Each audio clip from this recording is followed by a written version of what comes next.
Hello everybody, how you doing? It is Thursday night, September 12th, and we're here for another exciting live edition of Wrestle Rewind. Yahoo! That's right folks, another fun Thursday night to talk about all the amazing things happening in the world of professional wrestling. We're talking matches, segments, OMG moments, sickening moments, surprise returns from wrestling legends, wrestling comebacks, title changes, and more. I'm your host, Jose Casabona. I am also the host, the founder, executive producer, and content manager of the Ravens Flock channel. And on behalf of all of us in this channel, we appreciate you tuning in tonight. And joining behind the camera is the host of the Black Files, my tag partner for Wrestle Rewind, no man who puts in the hours behind all the videos on this channel every single week.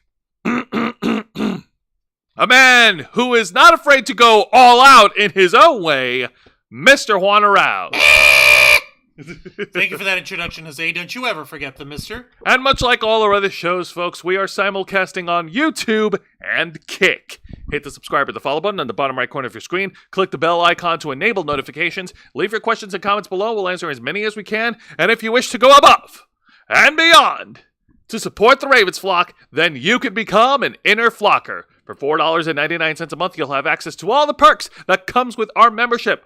Juan, tell them. Well, for all the inner flockers we've got in our chat, and I know we have plenty, go ahead and show off those lovely membership badges and custom emojis, letting everybody know that you are here to help rescue the Ravens Flock from the clutches of late-stage capitalism to become full-time streamers. Since 2013, we've been working hard and staying strong to make your voice our mission. The only thing standing in our way these days is the fact that we have to work 9-to-5 jobs just to keep the lights on. But there's a simple solution to that, and all it requires is what you guys have been continuing to do, which is providing us with your support.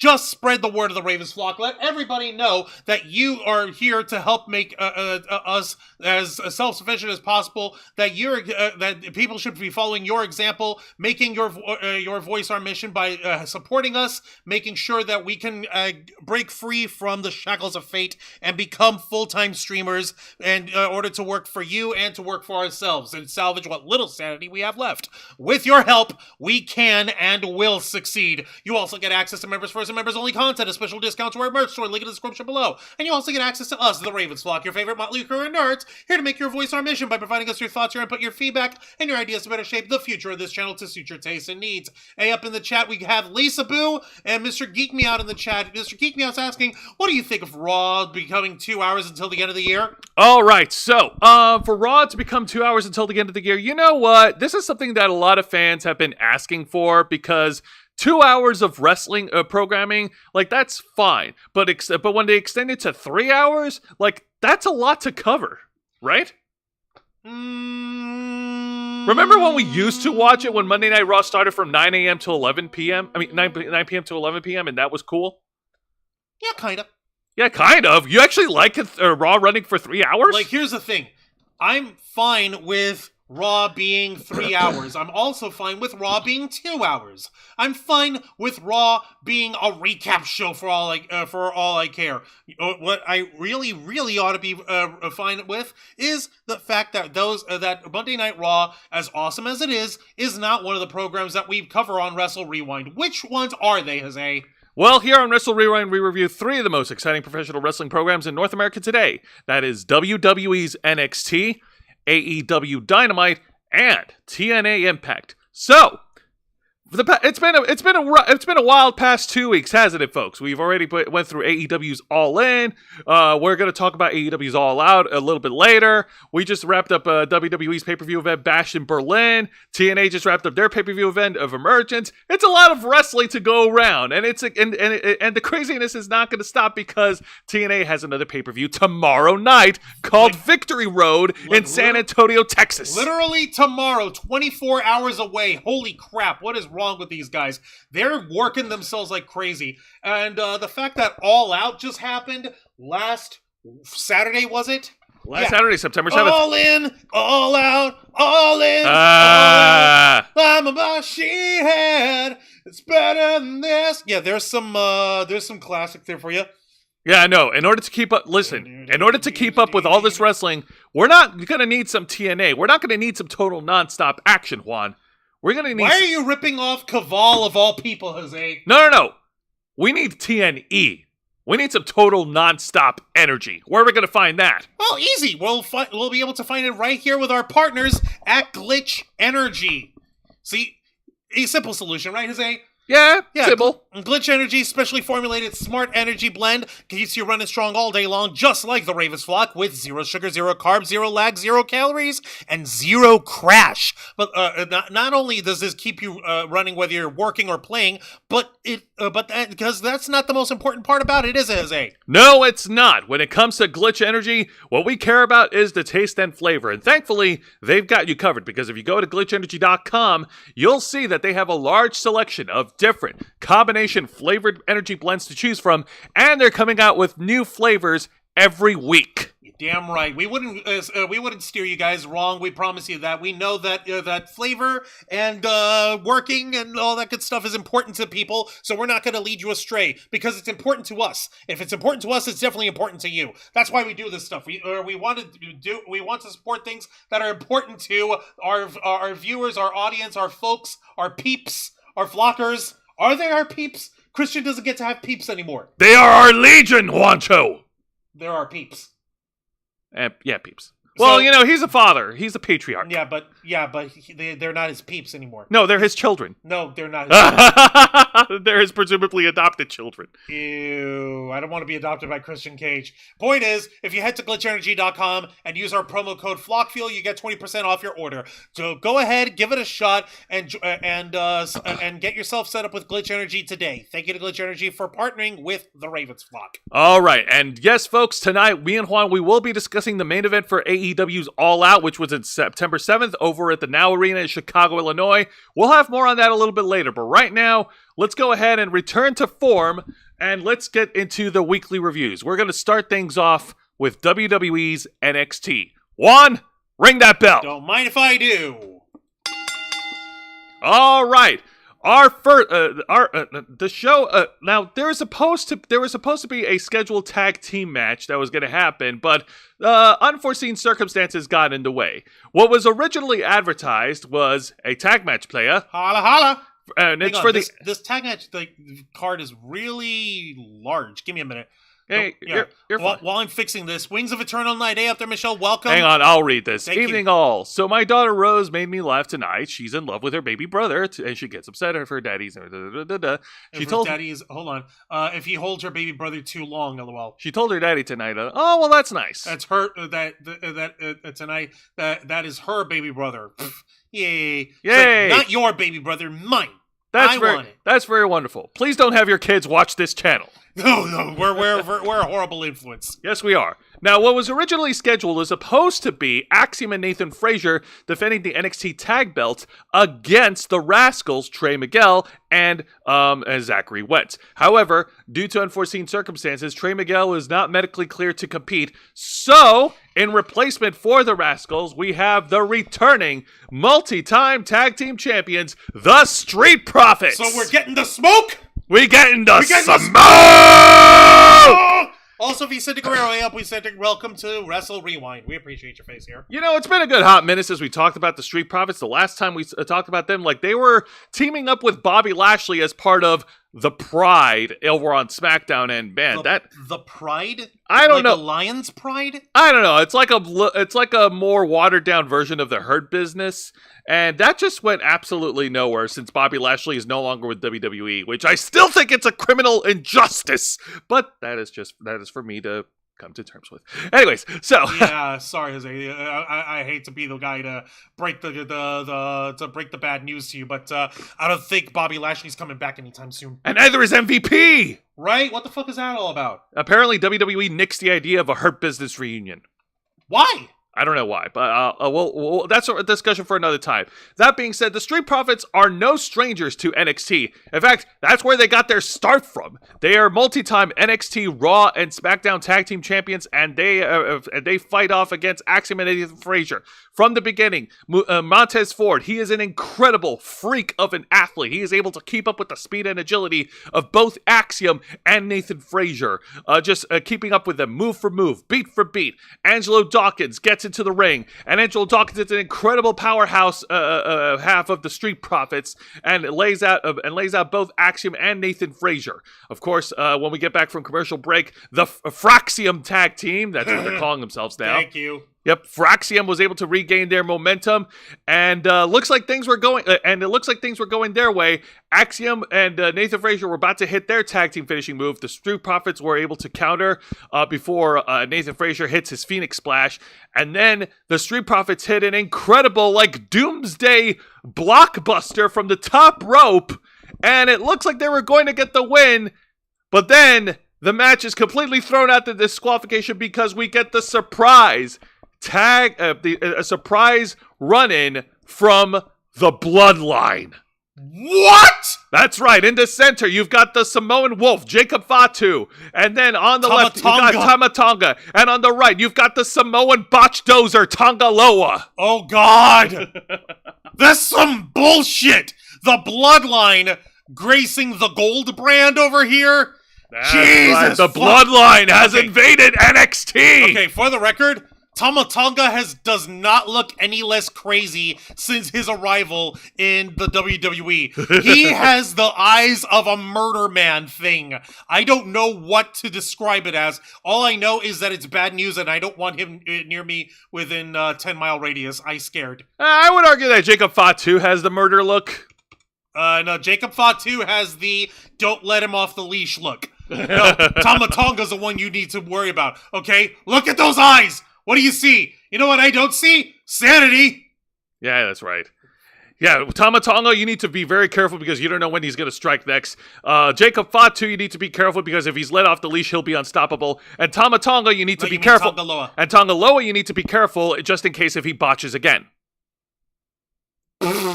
Yeah, I know. I'm not going to stop piling on the former Camacho. It's fine. It's fine.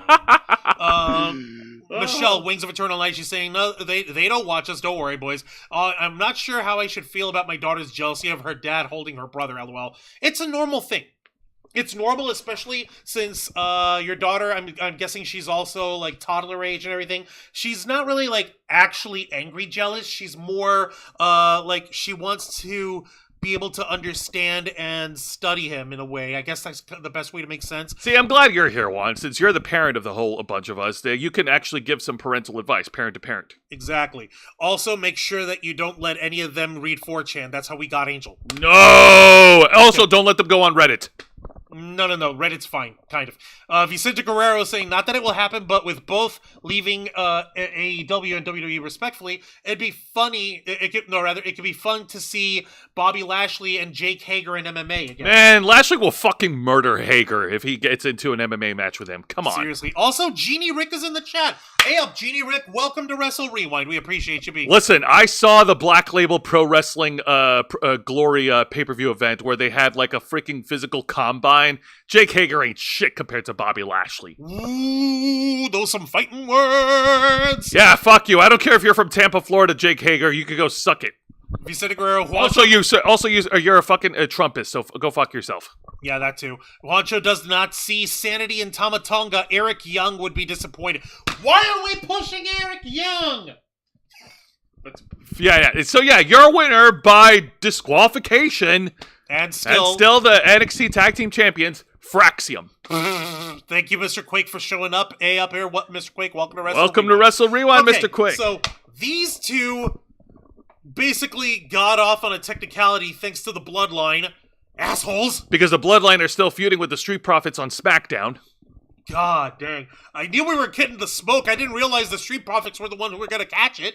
Oh yeah, by the way, it's important to note that Tama Tonga and Jacob Fatu are the current reigning WWE Tag Team Champions. They would have gone double gold that Tuesday night. God, seriously? Actually, no, they didn't compete. No, but think of it. But think if they did. Oh my God, no! I don't want to go down that rabbit hole. That'd be too much gold for them. Too much power.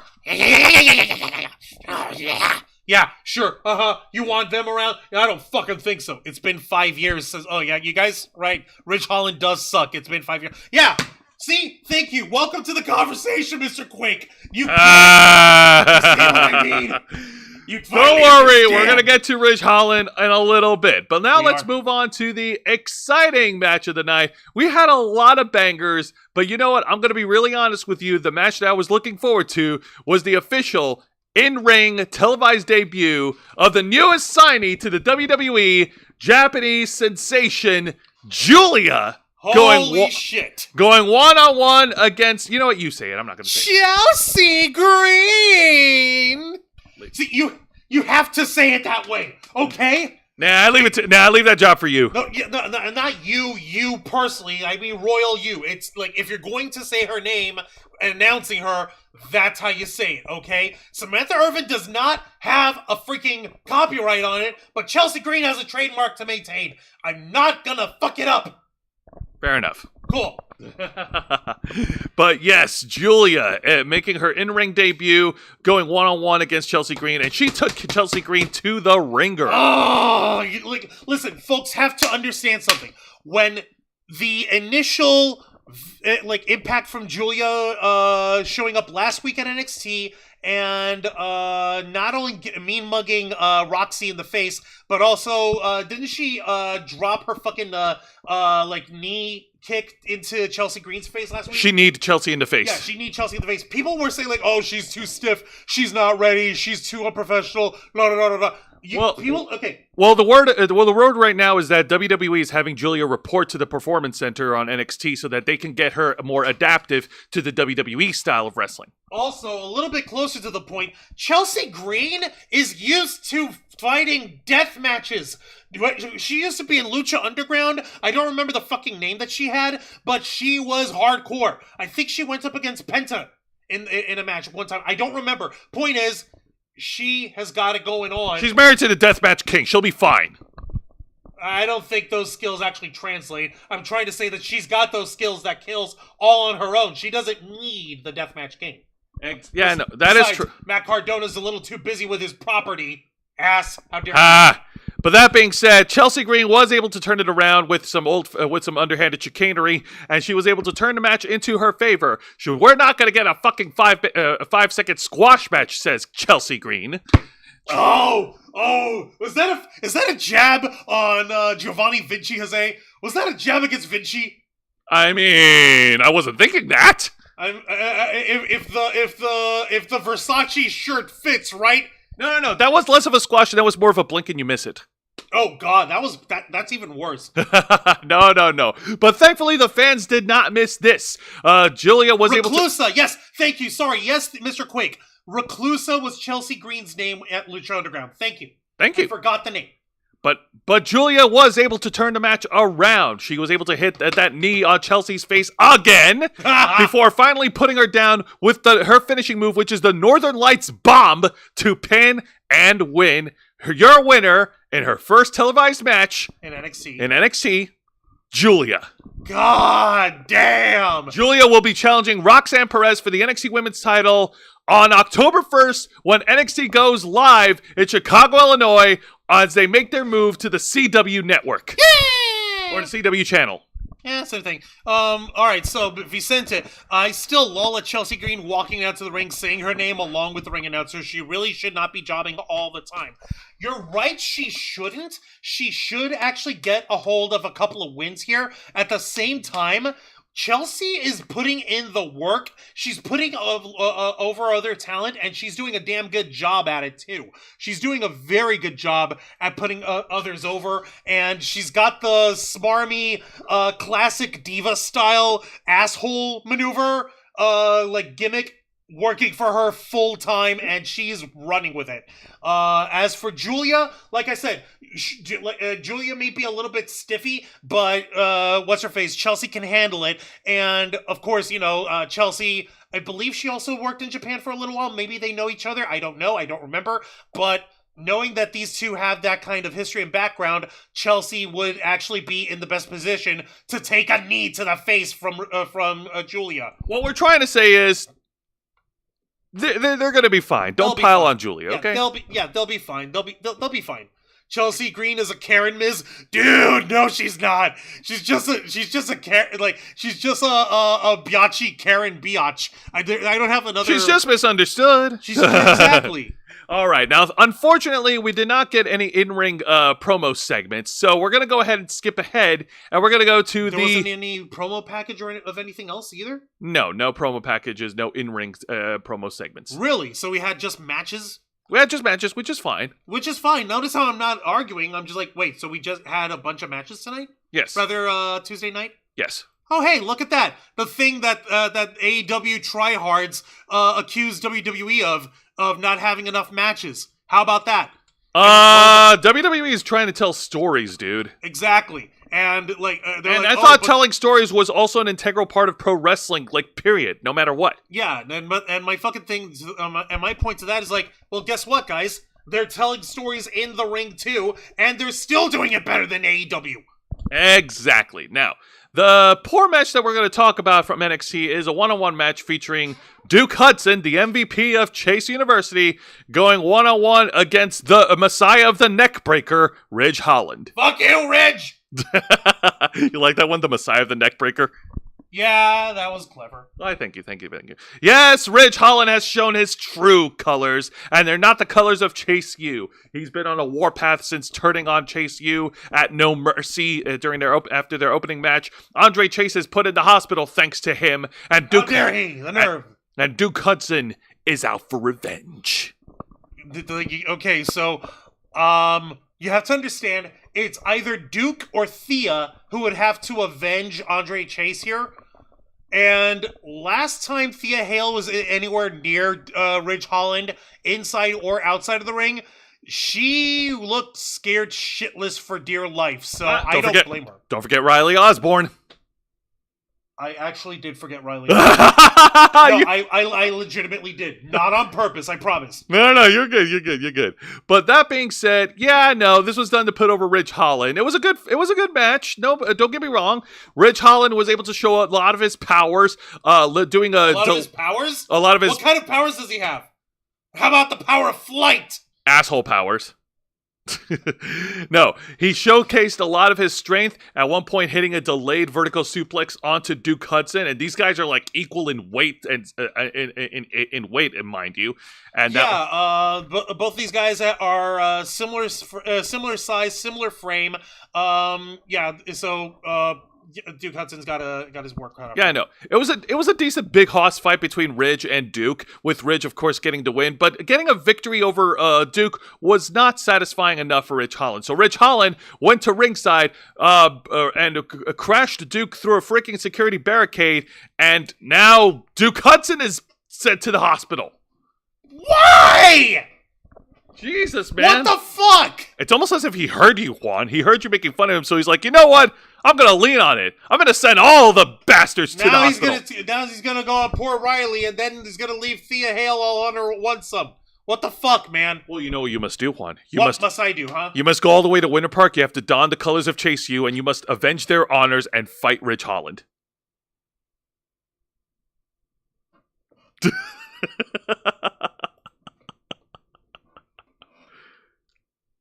Because if you don't, how many more people are going to be sent to the hospital before it's too late, Juan?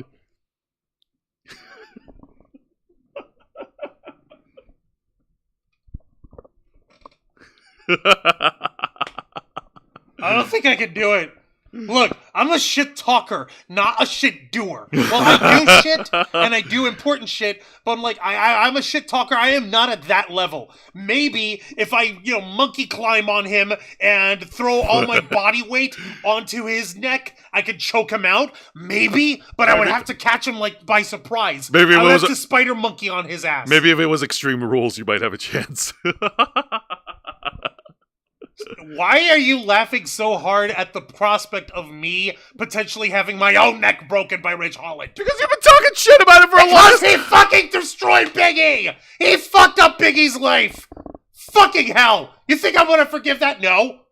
In the chat, Ridge Holland is a winner, yeah. Let me see here. Wings of Eternal Night. My husband wanted me to ask if you all heard the rumor of Damian Priest joining the Wyatt Six? I don't think so. I think Damian Priest is fine on his own. He doesn't need to join a faction. He's already split up for the Judgment Day. Also, Mr. Quake, you are incorrect. It is not Australian dude versus Irish dude, because last I checked, Ridge Holland is from England. He's from Yorkshire, England. He's from Yorkshire? Yeah, and if I'm not mistaken, Yorkshire is the stomping grounds of one Steph the Alternate. Exactly, it is. So, yay, A up, Steph. You might want to warn her, just in case if he goes after her and breaks her neck. No.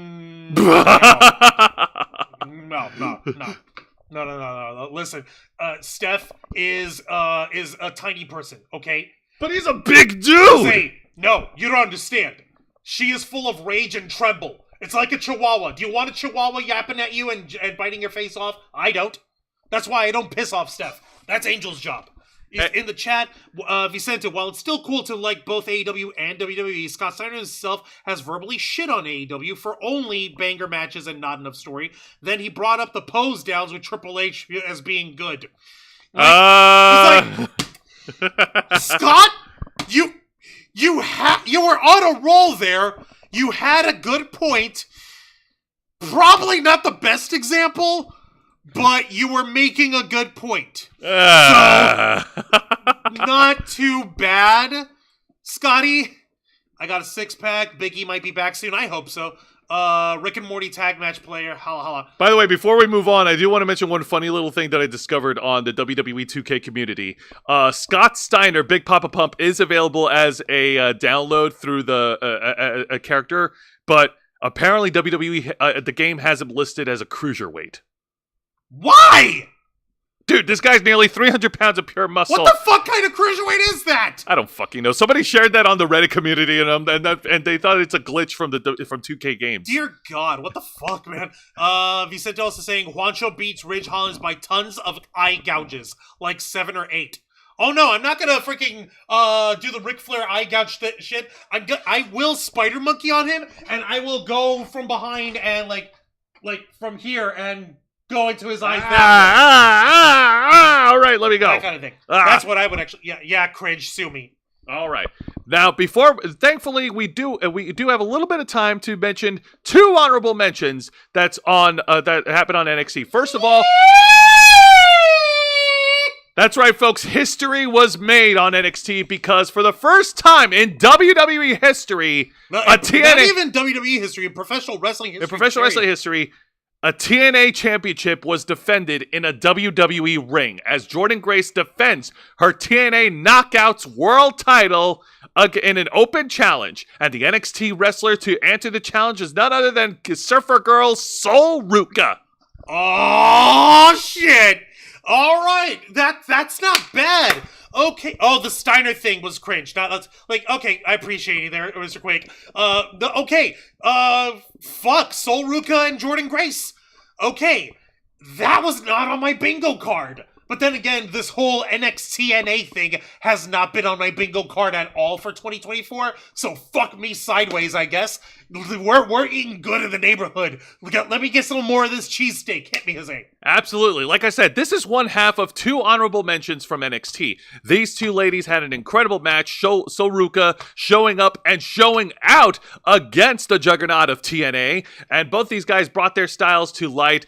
And just as it looked like Jordynne Grace was going to have this one with the Muscle Buster, the lights cut out and the lights opened back up, and the match is thrown out as a DQ finish after the juggernaut was ambushed by Wendy Chu and the demon assassin Rosemary. Oh shit, the spooky girls are teaming up and they've taken down the juggernaut bitch. The nerve! They formed an alliance, an unholy alliance. The nerve of them, how dare they? Jordan Kirby, hey up Jordan Kirby, welcome to Wrestle Rewind. We all knew Soul wasn't winning. Yeah, but that still doesn't make it a match to skip over. Exactly. Like, listen, that one is one of the cases of we know how this is going to end, but we want to see it play out. Like, it's like, yeah, you know the ending. We know the Titanic sinks. We know Darth Vader's Luke's father. We know that Frodo destroys the ring. But predictable doesn't always mean bad. Exactly. Like, it could be a predictable finish, but the way you get to it, like, it's not so much the destination as the journey. And besides, we had a TNA title being defended on WWE programming, so what the fuck are we complaining about? Right? Exactly. Do y'all think Julia is a megastar? Asked Jordan Kirby. Considering what we know about her, she's got the pedigree for it, definitely. I'll say that much. She has the pedigree for it. She definitely has established an awesome reputation worldwide, and she will become a megastar in due time. Exactly. And he's got one more question for now. Will Soul ever win a singles championship in WWE? I would say that's definitely in the cards for her. Exactly. I wouldn't count her out. I would say like the smart thing to put Sol Ruka up for would be the Women's North American title soon. And that way there would be some kind of momentum behind her, because if she can hang with Jordan Grace, then she can hang with anybody. Hells yeah. Rosemary and Wendy Chu, total win. Closest I get to Rosemary teaming up with Abaddon. Yeah, except better. Yeah. Poor Abaddon. She's been shafted in the fucking TV. She's not on TV anymore. She's on Ring of Honor. She's in Ring of Honor. Now, that being said, now let's get to the other half of the two honorable mentions, and it is an open challenge as the Destroyer, the Ruler, the Bringer of War, the Conqueror, the Great Obafemi defends the NXT North American title in another open challenge, and the one to answer the challenge is TNA's own Hammerstone. Oh! Oh! Oh shit! Oh! Oh no! Oh ho ho ho! Oh! Oh ho! Oh ho ho! Oh ho ho ho! Oh ho! Okay, alright, yeah. Hammerstone and Obafemi. Hammerstone is scary. He's like TNA's Brian Cage. He is big, he is beefy, he is scary, he is strong. His numbers are so big! Do you see those numbers? I see the numbers. They're so big. They're big and bulky. He looks like Heidenreich. Heidenreich wishes he looks like Hammerstone. No, bro. Heidenreich can't hold a torch to Hammerstone. Well, Hammerstone is awesome. I've actually saw a lot of his old clips from MLW, and yeah, this guy's the real deal. Yeah, no, as opposed to Heidenreich, who's just really big, and he was a size higher, according to JR. Also, he may have butt plugged Michael Cole. Yeah, let's not talk about that. But that being said... I'll talk about that all the time. You mentioned Heidenreich, I'll mention the butt plugging of Michael Cole. That being said, we didn't get any butt plugs, thank goodness. But thankfully, Obafemi and Hammerstone put on what could be best described as a really awesome, bona fide, big hoss fight for the title. Strength for strength, move for move, power for power. These two men put on an incredible match. And of course, while Obafemi was able to retain the North American Championship, Hammerstone has proven that he could hang with the Conqueror. So obviously, your winner is still NXT North American Champion, the Great Obafemi. Also, in my opinion, Hammerstone should be in WWE. I mean, look at him. He pretty much meets the typical WWE prototype. I say the same thing about Brian Cage, but look where his unfortunate ass is. Actually, you know something? A little fun factoid about Hammerstone. Hammerstone actually did have a cup of coffee of WWE back in 2015 when he was one of the bodyguards for Tyler Breeze. 2015? That was 9 years ago! I know, right? That's wow. Time fucking wow. And if you don't believe me, go ahead and fact check it on Wikipedia on your own time. I don't know. I don't know if I'm ready for that. You're right, Vicente. Hammerstone's a fucking bulldozer. TNA's Brock Lesnar meets Brian Cage. Yeah, I could see that fusion making Hammerstone. Yeah, at least it's a better comparison than than Parker Boudreaux being the second Brock Lesnar. Parker Boudreaux had so much fucking potential, and then we had him go to become Gunnar Harland for no reason, and then he left. He didn't get to wrestle in the fucking ring in NXT, and then he showed up in AEW for 5 minutes as a Boudreaux. AEW Dark. And what? AEW Dark. Yeah, exactly. Dark. So he didn't wrestle at all. Anywhere worth a damn. That's so fucking unfortunate, man. It is what it is. But now, let's get to the main event of NXT. And these two boys are going to run it back this time. Oh, yeah! This time, it's a last man standing match. Oh, yeah! Oh, I like it. There's no rules. Shucky ducky quack quack. There's no disqualification. Anything goes. No pinfall or submissions. The only way to win is to be the last person to be on your feet at the count of 10. I saw the ending to this match. It was hilarious, but like you said, this journey over destination. And speaking of journey, this match actually comes with high stakes. Whoever wins becomes the number one contender to the NXT title when they and gets to challenge Ethan Page on October 1st of NXT in Chicago, Illinois. And yeah, these guys brought it all out. There was no move spots, no technical finesse. It's just pretty much beat 'em up fighting style. These two just scrapped it out in the ring and ringside. You'll see right here Trick Williams doing a frigging slingshot on Pete Dunne and making Pete Dunne collide to the ring ropes. Folks, to the ring post. Contrary to appearances, theirs is actually completely heteronormative and not at all homo in any way. That being said, giggity. Oh my god. Oh my god. Anyways, but Pete Dunne, of course, they don't call him the bruiserweight for nothing. Pete Dunne brought his own arsenal against Trick Williams. You see Trick Williams about to lift the steel steps and he was about to really bring the pain. Then Pete Dunne was able to regain his conscience long enough to kick him in the midsection and turn the momentum in his favor. Okay, one little thing. While I am impressed with the accuracy of that kick to Trick Willie's midsection there, I'm personally in a like sue me later, I don't care. I'm personally concerned of the actual placement of the foot, because he's hitting Trick Williams with the toes of his feet, with the front end. You see that. Whereas the heel of the foot, where all the force of the leg is coming from, is off to the side. Now, I know it's not real. I know it's pro wrestling. I know it's all sports entertainment bullshit. What I'm saying is, if you want the kick to land, what you need to do is you actually have to hit it with the heel. With the ball of the foot. No, the ball of the foot's over here. Oh yeah, with the heel of the foot. The heel of the foot. Yep. I mean, you are a heel. You got to hit with the heel. Right? Hit with the heel. Hit with the heel. But regardless of the inaccurate footing of Pete Dunne was able to take control of the last man standing match, and he put Trick Williams through the ringer.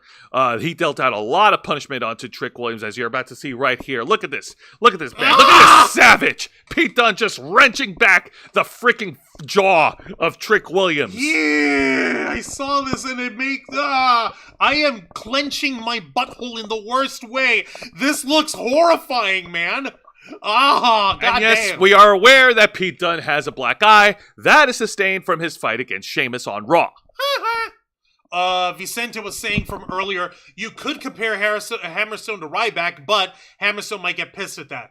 Everyone will get pissed at that. No one wants to be anywhere near Ryback. Hell no. Ryback's an asshole, and Hammerstone is, well, so far from what we know, is not an asshole. No, he's just a big, meaty wrestler who slaps meat. Exactly. Speaking of meat.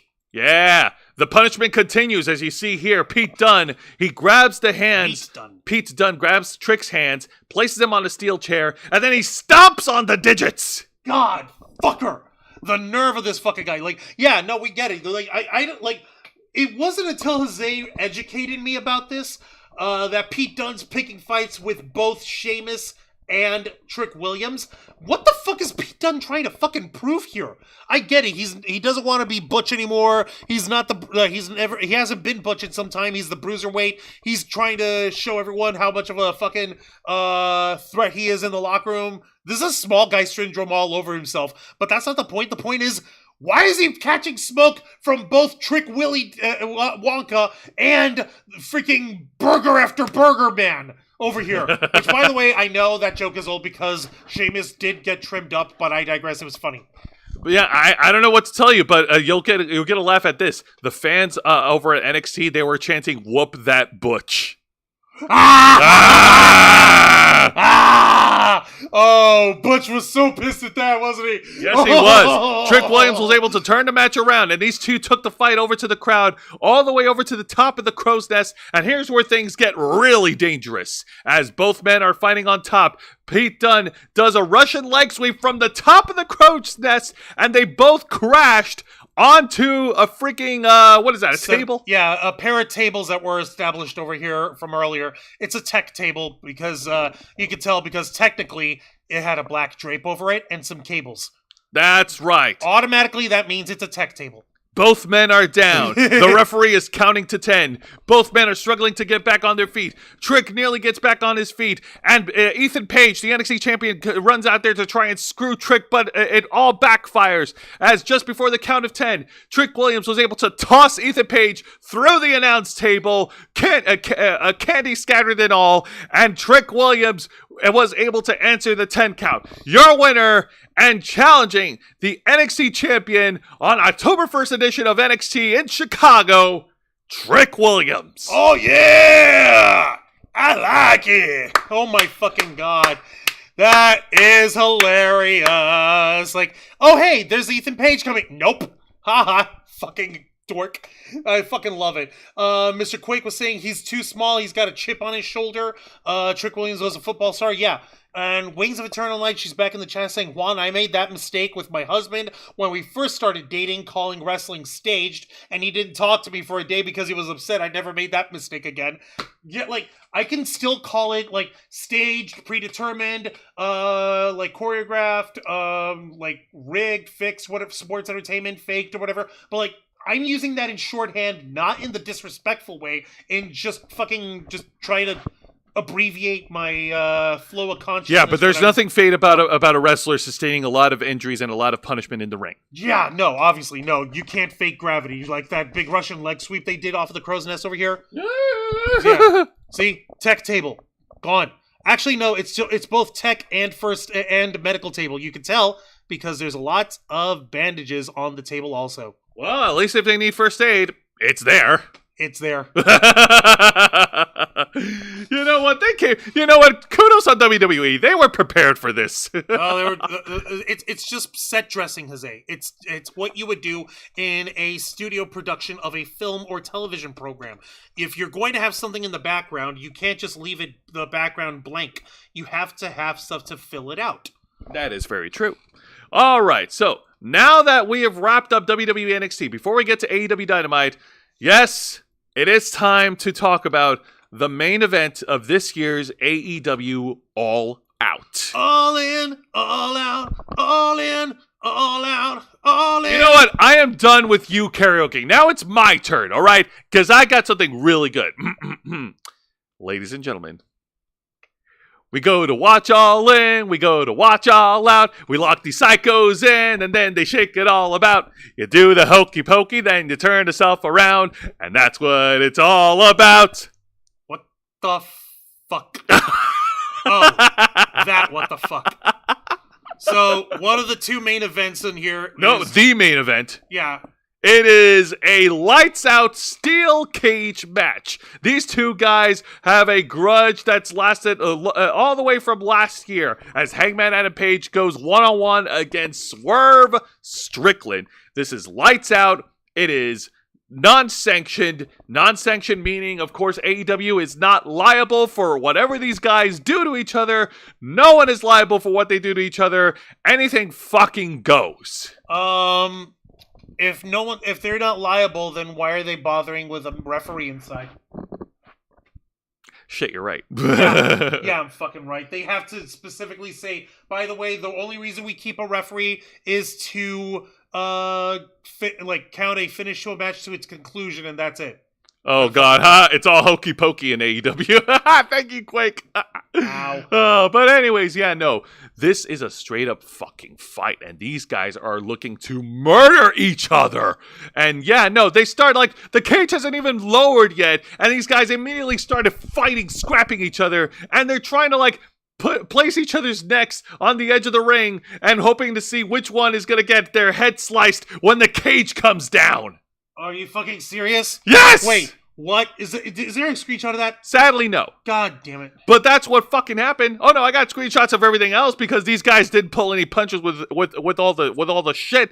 They brought in a lot of weapons. They brought in steel chairs. They brought in a table. They brought in the cinder block. More on the cinder block later. And yes, of course, because we can't have real guns, thank goodness, they brought in staple guns. What the fuck? Again with the staple guns? Again with the staple guns. And now back to the cinder block spot, which is one of the spots that a lot of people cringed about during the main event because this cinder block was real and it wasn't gimmicked. What the fuck? Wait. It wasn't one of those easily gimmicked. That's his pile driver. That's a pile driver. Yep, that's right. That was a pile driver on the cinder block, and Hangman Adam Page also sustained a powerbomb onto the real cinder block. Like, that is real concrete, folks. That is not gimmicked. When there's a gimmicked cinder block in a wrestling match, it's easily collapsible, right? Usually, yeah. Yeah. Yeah, it crumbles and smashes and shit, but no, this shit ain't gimmicked. Nothing like that. Oh, yeah, this shit ain't gimmicked at all. Of course, we also have a table spot, as I mentioned earlier. Swerve doing his diving down drop kick to Swerve Strickland through the table in the cage. Ouch. Ow, indeed. But no, the punishment continues on because Swerve Strickland was able to sneak in a small piece of sharpened wood from the house that burned down last week on Dynamite, and he tried to use it to stab Hangman in the head. Stab! What?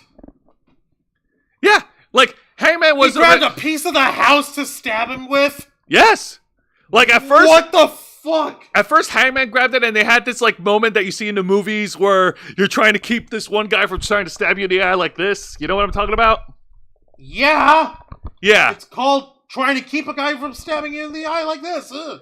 Yeah, no. Then Swerve was able to grab that, and he jabbed it onto Hangman's head, and these guys are just fucking bleeding buckets all over the place. It's fucking gross. It is barbaric, and it is exactly how it is advertised, and please don't have your kids watch this. And yes, we get to the other part that everybody is fucking complaining about.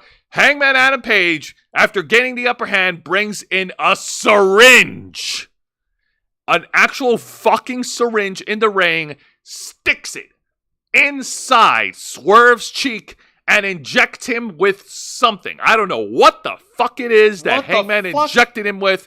But following up after the syringe spot, Hangman Adam Page, to finish off the match, grabs a steel chair and lays a chair shot on the head of Swerve, breaking the chair, and the referee immediately calls the match out because Swerve Strickland is out cold. He is done. He is finished. The Hangman Adam Page accomplished what he said he was going to do. He was going to hurt. He was going to brutalize Swerve Strickland, and he won the match. And then there was this moment where Swerve walked up all the way to the entrance ramp, and it looked like he was going to go back into the ring, but the crowd was, Chicago fans were pleading for him to, like, not do it. No! And then he stopped himself, and the show closes with Hangman Adam Page celebrating his bloody victory over Swerve Strickland. Your winner, Hangman Adam Page.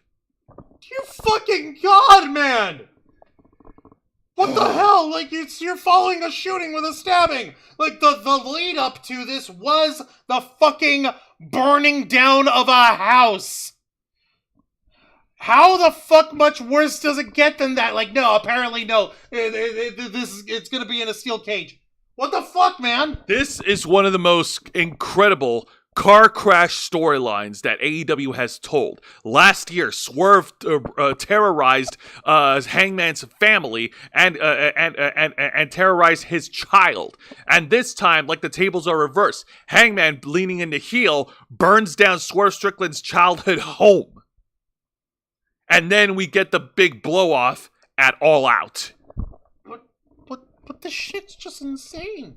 It is very insane. You know what? This is now a good time to actually get into the discussion here, because since the fallout of All Out, fans online have been going crazy about two specific spots that they immediately thought was too much to show on a wrestling programming. Number one, the syringe spot in the steel cage match, and number two, a post-match. Yeah, this is a post-match angle that happened on the match before the main event. After Bryan Danielson successfully defended the AEW World title against Jack Perry, Bryan Danielson was ambushed by the Blackpool Combat Club, his former teammates, and Jon Moxley pulls out a paper bag and no, that's not paper. Plastic bag, and suffocates Bryan Danielson in the middle of the ring. And these fucking people were chanting, "This is murder! This is murder!" Are you fucking kidding me? And you know what? I'll go ahead and out myself because we're going to talk about this. So, when I first saw this stuff happen on that night, my immediate reaction was exactly that. Fucking murder is happening in the ring. What the fuck are we doing, guys? I was going ballistic on Twitter. I was really not having it. I did not like it. And yeah, I got a little too passionate at the beginning. Like I said, it was too passionate, he says. Yeah, right. Like you were over here threatening to cancel the entirety of this show because you couldn't, in good conscience, continue watching or reviewing AEW. Don't try to deny that.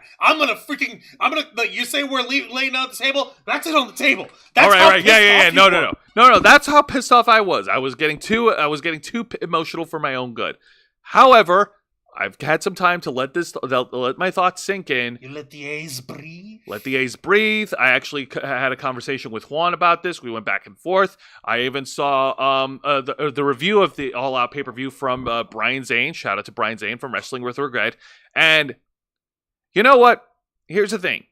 They did advertise that it's lights out. They did advertise that it's non-sanctioned. And to AEW's credit, they lived up to that expectation. That's exactly what they advertised. And yeah, pro wrestling is riddled with crazy stunts like this. There's been a history of suffocating, syringes, people getting set on fire, crucifixion. Yeah, they got away with a lot of shit that happened on TV, shit that you would not show your children. If I were a parent, I wouldn't want to show my kids this match if this was going to happen. Just like how in 1999, one example that I sent to Jose, the Big Boss Man was hung by the Undertaker with a noose from the inside of Hell in a Cell, which was at WrestleMania 15. Yeah, in 1999. So yeah, no, I showed that to Jose almost as to make my point. Like, yes, it's so terrible and it's so extreme that someone would attempt murder against another man in the middle of the ring because that never happened before. Yeah, no. And you know what? You do bring up a good point. And I'm going to be honest, while these particular spots, like the syringe and the suffocation, is not for me, I can see how fans like it. And yes, it is part of wrestling. But in my opinion, like, I still think that's going a little too far because, like, here's the thing. Like, the suffocation is a little too far for me. And the syringe, after all the shit that they've already brutalized each other with in the steel cage match, the stabbing, the staple guns, the tables, the chairs, the fucking cinder block. Like, what was the syringe for? What was in it? Was it like a tranquilizer? Is it just saline to sell the gimmick? Is it even a real syringe? What was the idea of the syringe to stick it in Swerve's mouth and like use it to draw blood out or something? What was that just felt dumb. That felt dumb, and that felt unnecessary. Yeah, needless. It doesn't really land. Yeah. Like with all this other stuff, because staples and thumbtacks and barbed wire and all that stuff. Yeah, we could see that, and we could see how that can be gimmicked and everything. But a syringe, not exactly sure. We could even found a way in pro wrestling to get away with a freaking tranquilizer gun.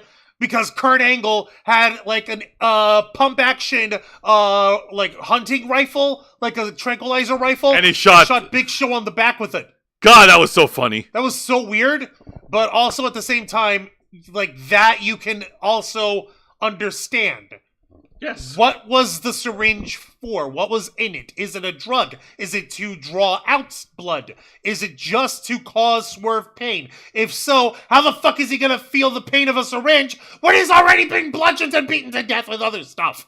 Exactly. And of course, my other thing that I didn't like was, of course, the head spots with the cinder block and the steel chair, because what the fuck? CTEs, concussions. Oh, Jose, but this is where the best wrestle. Yeah, and that's another thing that I want to bring. The best wrestlers. We have to have concussions. Hang on, let me also bring this up too, and that's another point that I wanted to make, because, I hate to be the guy to say if you don't like it, don't watch it, but that's what makes AEW different from WWE programming, because AEW is not restricted with certain safeguards to go the extra mile. Yeah, it's syringe notwithstanding. No, actually, more to the point, WWE has safeguards to not have their talent die or be injured needlessly for no fucking point.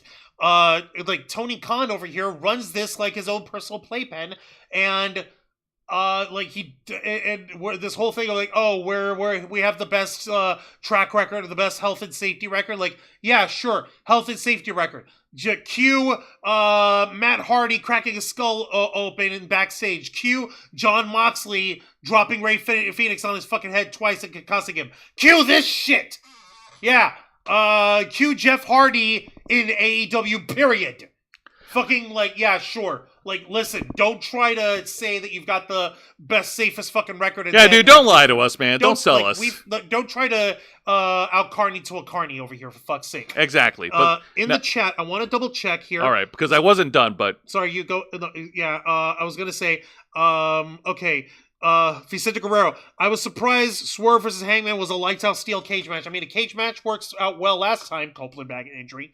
They want money. Vicente Guerrero definitely. Crimea River, idiots. Swerve and Stuff Up made New Jack cry with joy from beyond the grave. Are you kidding me? No. New Jack's disappointed. You say, like, no, just stab the guy in the back. Just stab him. Or just tase him. No, just stab him. Bubba Ray called out the plastic bag spot too. He hated it. Yeah, because it was fucking unnecessary. Unnecessary. I was impressed with Wheeler Yuta crying over Bryan. Makes the idea of Yuta Danielson versus Claudio Mox even better. AEW is full of misfits. RKO's pissed off. Big Show. Yeah, speaking of Bossman and Taker at WrestleMania 15, one of the newsstand wrestling mags had a funny comparison. Undertaker with his hair pulled back looks like he could pass for Nicole Bass's younger brother. Ew. I don't know about that. Yeah, Tony fucking Khan. Yeah.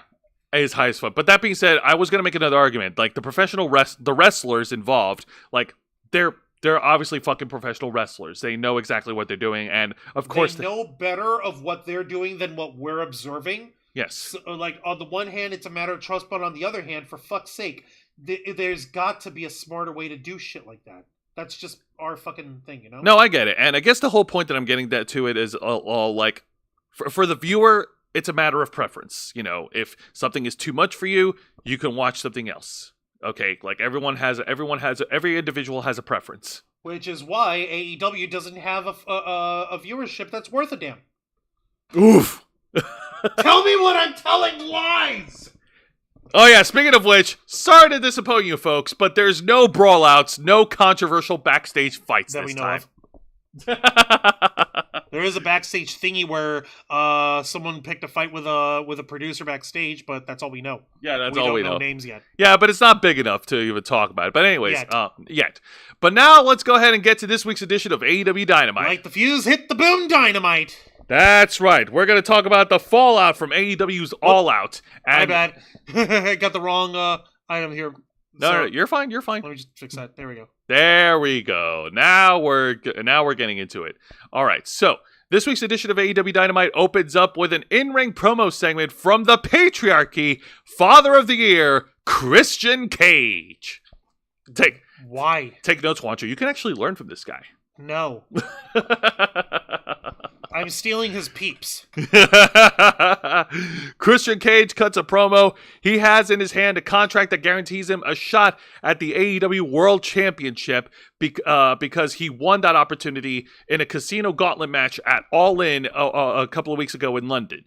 Christian Cage got on the mic and it said that he had a conversation with Nick Wayne on how Christian Cage has a special aura that he brings himself and how he's carrying the entire promotion of AEW on his back.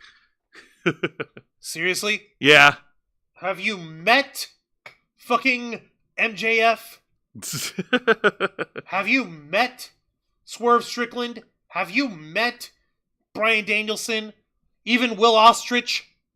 Seriously, buddy? And you're carrying AEW on your back? Get real, Christian. And then Christian Cage directs his attention towards Bryan Danielson, and that he says that even though currently Bryan Danielson is indisposed, he still has a guaranteed contract to face Bryan Danielson. And when he beats him, this line is a little too tasteful. He said that that Bryan Danielson, when I beat you, you're gonna wish that your wife had CTE so she can't remember what a failure of a father you are. Oh, God.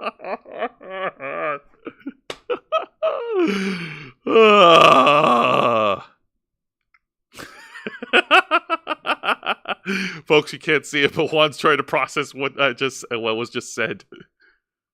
Is that a quote? Was that word for word? That is word for word. Listen, I will pull it up right now. I am not joking. All right, you pull that up. Well, I'll take a look over here. Shamanistic Unicorn Tam. Hey up there, Tam Tam. Welcome to Wrestle Rewind.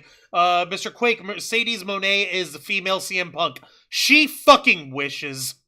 Hi, Vicente Guerrero. Yep, Tam, how you doing? Let's see, Tony Khan needs to go. Tony Khan's not going anywhere. He's too rich to go. Unfucking fortunately, he's just a fucking moron. Well, what do I know? Yeah. God almighty. No, I hope you'll excuse me. There is so much that I need to unpack from that fucking line. Yeah, you're right. It's distasteful as fuck. It's also fucking horrifying because fucking Bryan Danielson was suffering from possible concussion shit. And you're going to tell me that that's the kind of bullshit that Christian Cage is invoking? Wow. No fucking taste. Hey, hang on. Nope. Hang on, let me rewind it. Yeah, so that folks can hear it. What an embarrassment you were as champion. Hang on. Damn it, Juan. I didn't do shit. Don't touch my phone. So she won the World Heavyweight Championship. Oh my god. In fact, Brian, I will beat you so bad, you'll wish your wife Bree was the one that has CTE. So she won't be able to comprehend what an embarrassment you were as champion. Oh my fucking god. He said it! Fucking hell. What the fuck, Christian? You gotta be fucking kidding. Like, it's a smart move. It's fucking disgusting is what it is. Shit. If he's working as a heel, fucking work me, man. But shit. Yeah. Actually, no, you got the cable right there. Get away from me. No, it's connected to the computer. I know, get away from me. Yeah, I need to charge my phone. Yeah. But yeah, I can't believe he fucking said that. Oh, the nerve of this guy. The fucking absolute disaster of that line. It's not even mind games. That's just freaking asshole thing to say. That's just an asshole move. Yes. Asshole. And it's working. God damn it. My God. I hate how it's working. How dare you. Fuck you. All right. I'm blaming you for this. Somehow you're blaming me. All right. Well, let's go ahead and shift gears to the exciting match of the night. And this is a one-on-one contest with the Ricochet going one-on-one against one half. Ricochet? Yeah, no. AEW's Ricochet going one-on-one against one half of the Ring of Honor World Tag Team Champions. Your favorite guy, Juan, the Spanish God, Sammy Guevara. A little fuckboy? Okay, sure. He's back on AEW programming. Cool, fantastic. Maybe he'll have a match. He actually did have a match, and here's the thing. It's been a good while since we talked about him, and the reason being is because, his run last year, 2023, was fucking awful. Like, he came back, he betrayed Chris Jericho, joined Don Callis' family, and then he got sidelined with an injury, and then he returned at the end of 2023 to join back with Chris Jericho for no reason. And we all thought that, like, nope, this is his fate. He's going to be Jericho's bitch for the rest of his time in AEW. There's no escaping it. And actually, from what I've read, Sammy Guevara has been wrestling in Ring of Honor because he has been rejecting creative ideas from AEW. I'm guessing that Sammy Guevara has grown sick and tired of being Jericho's bitch. That's actually a safe bet. Like, I don't know about you, but I would not want to be paired up with Jericho again either. Like, and I'm not even talking like, whatever. It's just like Jericho and Guevara, it's been done to death. And not well either, I might add. So whatever other fucking ideas they can come up with Sammy Guevara, all the fucking better. No. Thankfully, Sammy Guevara has been killing it in Ring of Honor, teaming with Dustin Rhodes and Von Erichs. Let me take a look over here. Ricochet is the GOAT. Yeah, he's cool. Vicente Guerrero, LOL, and what the fuck Christian is so brutal heel motherfucker with that promo. Then again, not shocking considering Christian said he wished Jungle Boy's whole family had died, not just his dad, Luke Perry. Yeah, it's like Christian could get away with this shit. Asshole. He's just like, no, fuck you. Die. Like, I'm going to have you killed and murdered and shit. Like, ow, what the hell, man? That was pretty gnarly, but that's freaking terrifying. But now getting to this match, this was an incredible high-flying action between Ricochet and Sammy Guevara. Surprisingly, Sammy Guevara doing more of the high-flying than Ricochet in this match. Like, Ricochet was dealing more punishment. Sammy Guevara was dealing more punishment to Ricochet, and that was so weird. Not bad. Also, can we cool off on booing Sammy Guevara? Like, come on, man, he's had enough. Nah. Like, he stuck to his guns. He doesn't want to be written in with Jericho. True, but people are still idiots. Well, yeah, of course they are. Yeah, like, people are still jerks. They're still gonna find a reason to hate on Guevara. My ass is over here like, okay, so what was it again that he broke up with his girlfriend and married what's her face? He broke Ty Mello. He broke up with his fiance and married Ty Mello. I'm not going to touch that because that's not my business. That's whatever they do with their personal life. That's their personal life. That's their bag, man. Okay, yeah, whatever. All right, so yeah, like I'm not like I just don't like that he's a fuckboy. Yeah. Okay. It's that simple. Like, no further explanation, no further elaboration required. He's a fuckboy. There. That's it. All right. So how well? Fuckboy was flying around. Ricochet. Yeah, I know. Catching heat. Ricochet was catching heat. Ricochet gets a little bit of a breath of fresh air for all of 1 minute before Sammy Guevara turned the match back to his favor. Sammy goes over to the top rope and he tries to hit a shooting star press. Ricochet was able to get out of the way. Ricochet tries to go for a move, but then Sammy Guevara catches him and knocks him on his feet again. So Sammy Guevara goes for the GTH. Ricochet reverses it, and then he hits the vertigo onto Sammy Guevara to pin and win. Your winner, Ricochet. Sammy Guevara, thank you for coming. We'll send you back over to Arlington, Texas. Yay! Thanks for coming out. Enjoy the trip home. Enjoy the trip to the esports arena. Right. But it was still a good match. And they obviously accomplished what they said what they did to showcase to highlight Ricochet as Ricochet is trying to build up more wins to challenge Will Ospreay for the AEW International title because that's what the fans want: Ricochet versus Ospreay. I mean, I wouldn't say no. Yeah, I wouldn't say no either. And now let's get to the exciting segment of the night. For the past 2 weeks, Jon Moxley, after making his return with his new white t-shirt and all, he's been trying to call out Darby Allin. He wants to talk to Darby Allin. Why does he want to talk to Darby Allin? We don't know until last night. Darby Allin got into the ring and he called out Jon Moxley. And Jon Moxley came down to the ring flanked with the femme fatale of this new group, Marina Shafir. Yes. And no Claudio? No Claudio. It's just straight up man to man. Okay, I don't know if you guys knew this. Did we mention where he got this idea from? No. Okay, for the record, Jon Moxley he's taken the idea of where he's taken the Blackpool Combat Club from a mid-1990s movie starring Russell Crowe called Romper Stomper, where Russell Crowe plays the leader of a neo-Nazi gang in Australia. Yeah, of a skinhead gang. That's why he and Claudio were wearing matching white t-shirts and Jon Moxley shaved his head completely clean bald, so you would look like the skinhead is in the movie. Please don't shave Pac's head. Oh no! Oh yeah. By the way, Pac is part of all this stuff, and what's his face? The guy from Pro Wrestling Bits. He was even saying like, I wouldn't be surprised if they had Pac shave his head and go full on White Pool Combat Club. Oh God. Anyways, right, so what's his deal with Darby Allin? Is Darby Allin being too friendly? All right, so Darby Allin is in the colored folks. Hang on, I got this. Is that thing? Watch is that out. it? You're gonna let me talk? Is Jon Moxley stupid? I got this.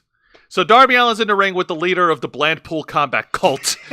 And Darby Allin goes a little personal with Jon Moxley because he tells a story about how they both met over in a wrestling competition over in high school or wherever the fuck, and how these two actually connected back then. And Darby Allin respected Jon Moxley because Jon Moxley has never changed. That Jon Moxley stuck to his guns, and that's what inspired Darby Allin to be the person that he is. But Darby Allin doesn't like this new character that Jon Moxley has embraced, mainly because Jon Moxley is wearing white. So that one I kid. But Moxley then gets on the mic. He says he doesn't have time to explain, and he tells the Darby Allin that Darby Allin is not ready to become AEW World Champion yet, and that Darby Allin apparently has a secured number one contender's opportunity at the AEW World Title, and Jon Moxley is demanding that Darby Allin hands it over to himself. And to which Darby Allin got on the mic and he said, "Bitch, I earned this shit. If you want this shot at the title, you're gonna have to earn it yourself." Hold on. Darby also has an AEW Championship Money in the Bank thing? No, he just has a title shot. Just any title shot? A shot at the AEW World Title. Okay, AEW World Title. That's what I mean. And so does Christian Cage. So does Christian Cage, except Christian Cage has a contract. They both have a title shot. I don't get it either. They're both title shots. They're both title shots. They're both title shots. Like, at least when you have the Money in the Bank briefcase thingy, you know, and you can tell this one guy has a guaranteed title shot. What I'm trying to figure out is like, what's the difference? Why not Darby and Christian versus D-Bry once D-Bry learns how to breathe again? What is it? I don't know what to tell you, but Jon Moxley accepts the challenge, and he will face Darby Allin at Grand Slam on Wednesday, September 25th at the Arthur Ashe Stadium in Queens, New York, and whoever wins will be the number one contender for the AEW World Title. And Darby Allin, like Christian Cage. Yeah, and Darby Allin finishes, the promo by saying, "Listen, I know you're, and if you're gonna be the one to start the fire, don't be shocked when I throw you into it."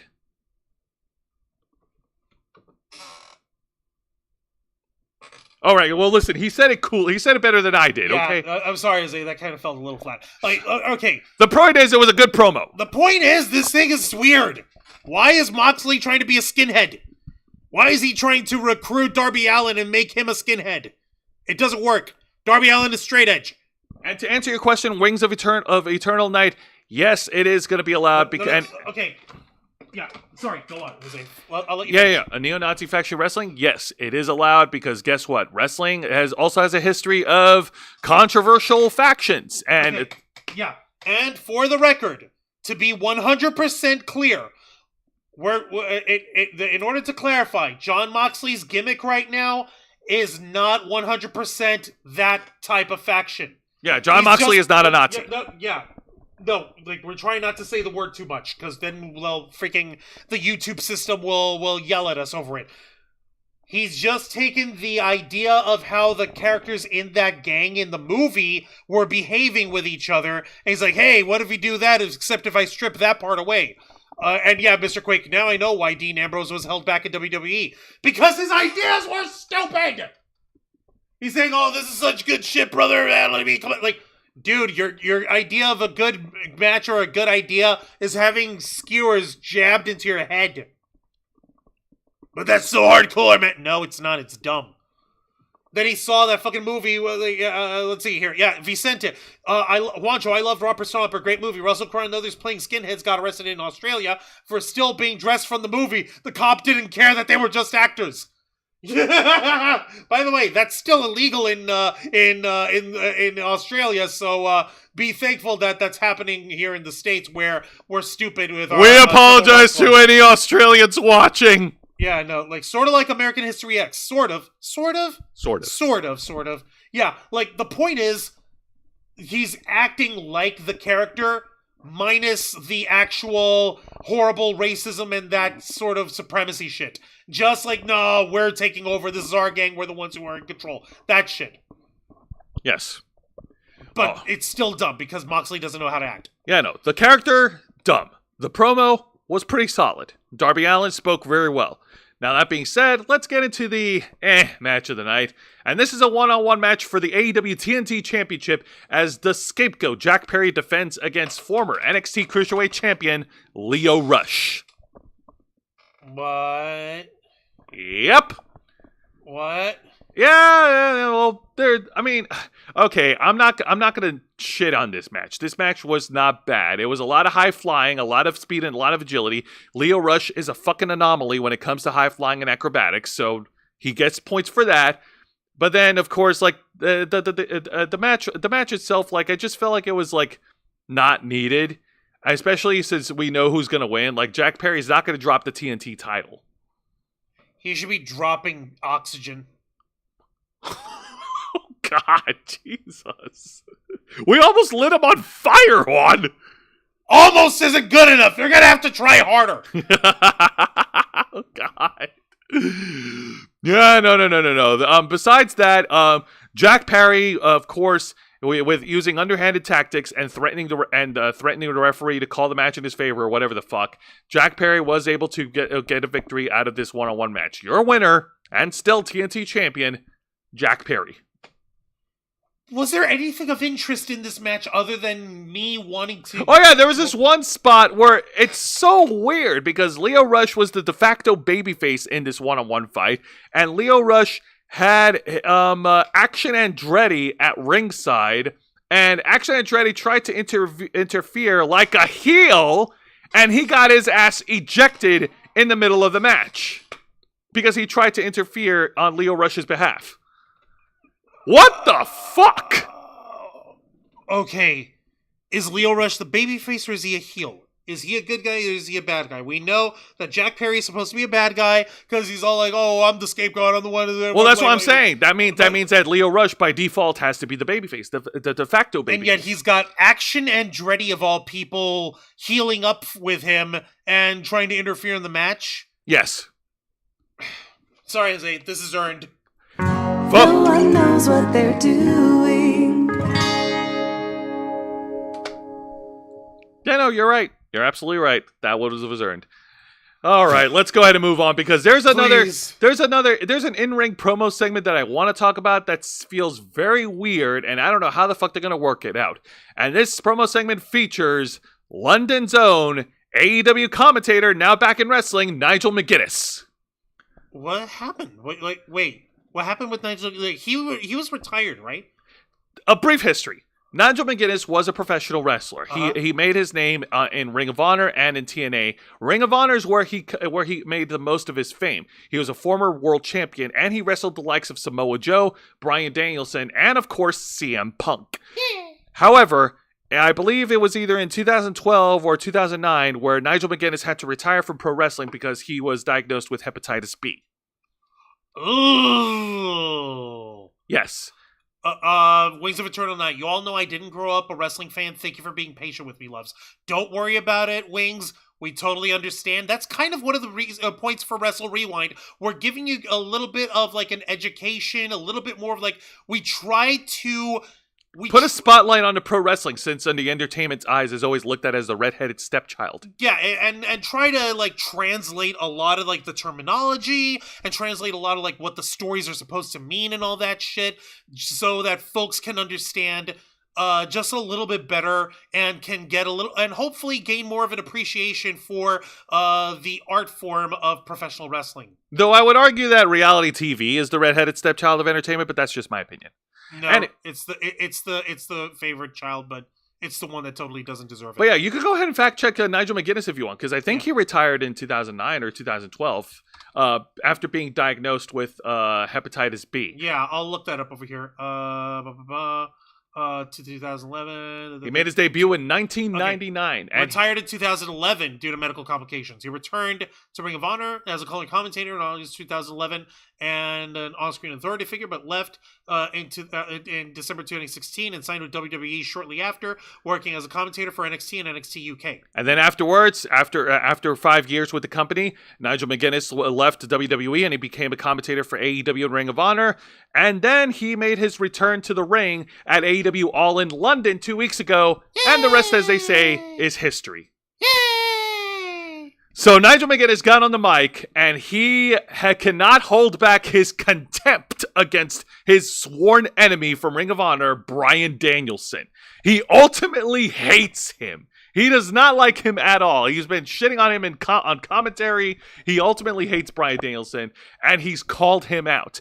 He is calling him out to face him one-on-one for the AEW World title at Grand Slam on September 25th. Hold on. Now that's 3 people who want a piece of D-Bry. Yeah, and then there's a little asterisk. The match is official, and it says pending if Bryan is medically cleared to compete at Grand Slam. I think this one deserves a hot tag. No. No? I have nothing to say on that, not in that regard. What? You know what? Fucking... Hot tag to 1. Oh, shut up. I'll tell you when I hot tag. No. Yeah. I throw the fucking thing on the ground, son. What? Hey there, folks. Juan Arouse, one of the heads of the Ravens flock, the tech guru of the team, and Jose's tag team partner here on Wrestle Rewind. And also host of the Black Files. Okay. There's 3 motherfuckers who've got a shot at the AEW World title against Bryan Danielson. We have Christian Cage, who's calling for him. We have Darby Allin, who has a shot with him. And now we have Nigel McGuinness. Explain to me, why does Nigel have beef with D-Bry? It's a beef from all the way back in Ring of Honor. Years ago. A long time ago.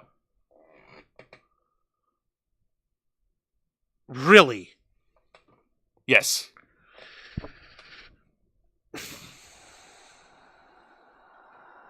In fact, I'm glad you have that Wikipedia page up. You go ahead and keep talking.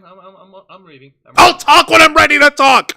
I'll talk when there's some sense to be made of this thing. I'll talk when I can fucking computate how this shit's all gonna wind up. Like, listen, don't try to fucking sell me on like, oh well, Tony Khan's being this excellent, great matchmaker. Look at how these intricate storylines are all together. No, they're not fucking intricate. They're convoluted. None of those 3 guys, none of those 3 different people have any commonality with each other to make this be, it's a grand blending of, like, multiple storylines into a fucking thing. Because I know that'll be the stupid-ass excuse that fucking AEW diehard marks. And I fucking mean marks of doom. I mean the ones who will drink the Kool-Aid and who will say, oh, we have the best ratings ever, except when the ratings don't count. And we have the greatest audience ever, except when the audience doesn't count. And we have the best demo ever, except when it doesn't count. And we have the best merch sales ever, except when it doesn't count. And we have the best TV deal ever, except when it doesn't count. Those fucking goalpost shifting, Meltzer sniffing motherfuckers. Every single one of them will try to make this sound cool. Jose just pulled up the pair last faced off in September 2009 at Ring of Honor Glory by Honor 8, the final countdown, with Bryan Danielson winning that match. You mean to tell me we're digging up shit from 15 years ago to bring it up now? Yes. That would be like CM Punk returning to WWE, and the first person he calls out would be John Cena. That's like 10-year-old beef. But CM Punk isn't that kind of guy.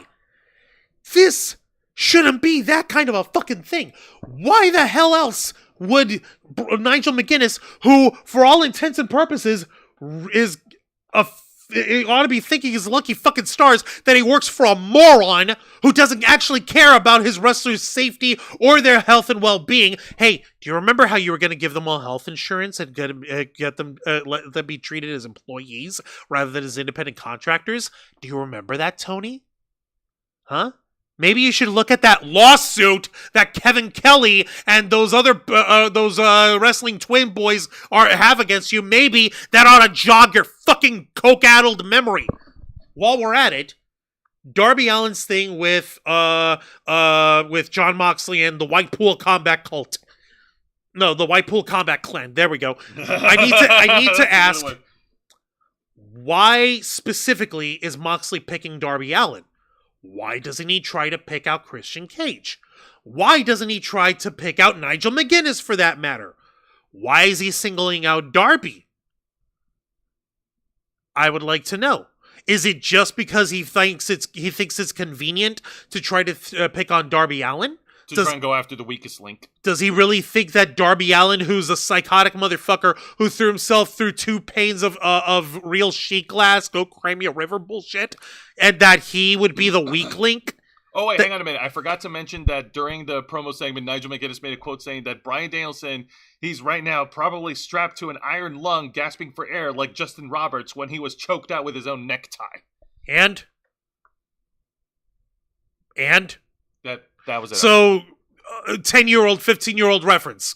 Got it. Okay, so let me get this straight. Nigel McGuinness's beef with Bryan Danielson is 15-year-old beef. So expired bullshit. Darby Allin has an actual contract, and Christian Cage has an actual contract. Yes. These 3 guys all have a claim to number 1 contendership.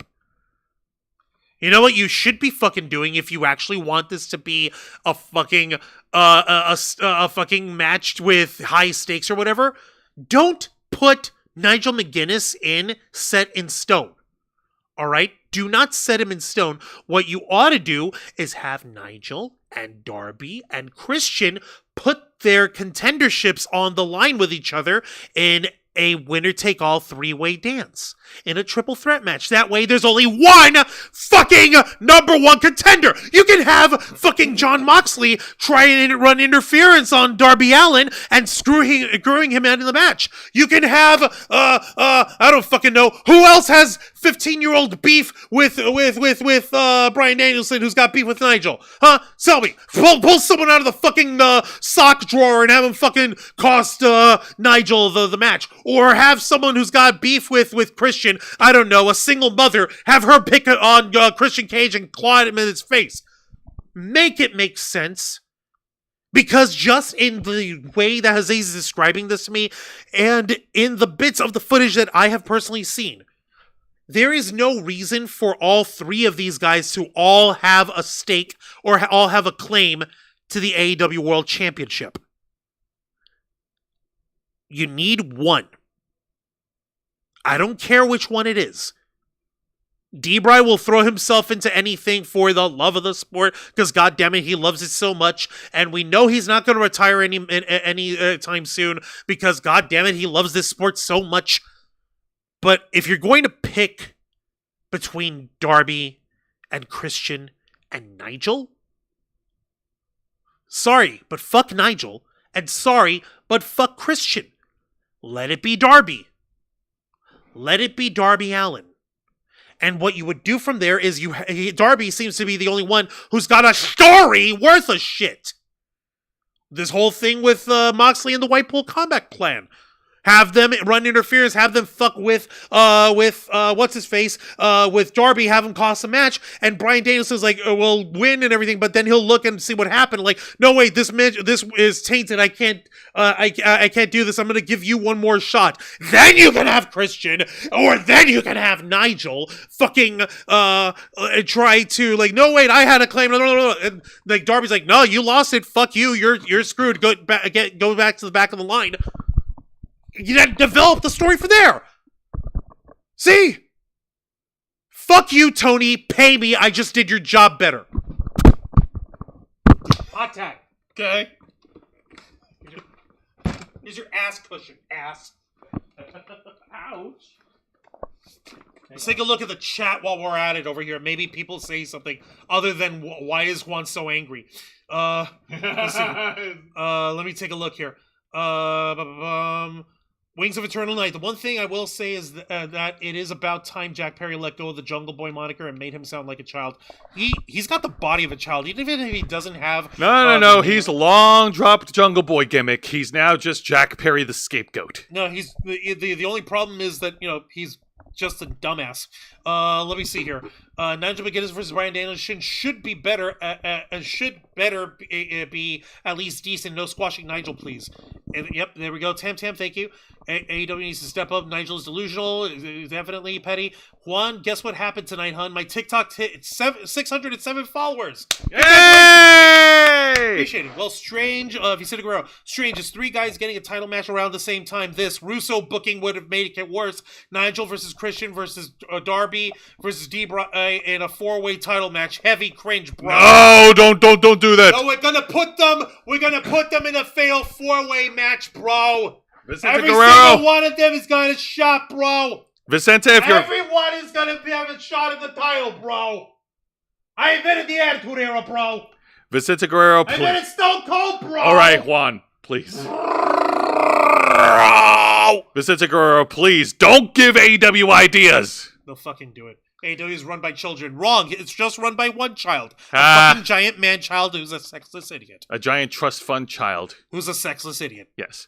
That being said, now let's get over to the main event. And this main event, it is a tag team casino gauntlet match. What makes a casino? I have no idea why they call it a casino anymore. know. Winner gets a shot at the AEW World Tag Team Championship at Grand Slam. I'm not, here are the teams that I'm going to list off that participated in this gauntlet match. You have, from Ring of Honor, you have The Righteous. That's Vincent and some other guy. You also have The Acclaimed. You've got FTR. You have Top Flight. You also have the Undisputed Kingdom, Matt Taven and Mike Bennett. So that's 5 teams, right? 5 teams? Yep. Okay. You also have the Outrunners, Turbo Floyd and Truth Magnum. They're from Ring of Honor as well. So that's 6 teams. You also have the team of Kyle Fletcher. The Outrunners? You sure it's not the Blade Runners? No, they're called the Outrunners. No, you're sure it's not the Blade Runners? That's Sting and Ultimate Warriors' old tag team name. I went there. That's a deep cut. Are they in Vegas? No. No, they weren't in Vegas. No, Mr. Quake. So, yeah, it doesn't Not make this sense. week, no. And, of course, you also have the team of Kyle Fletcher and the AEW International Champion, Will Ospreay.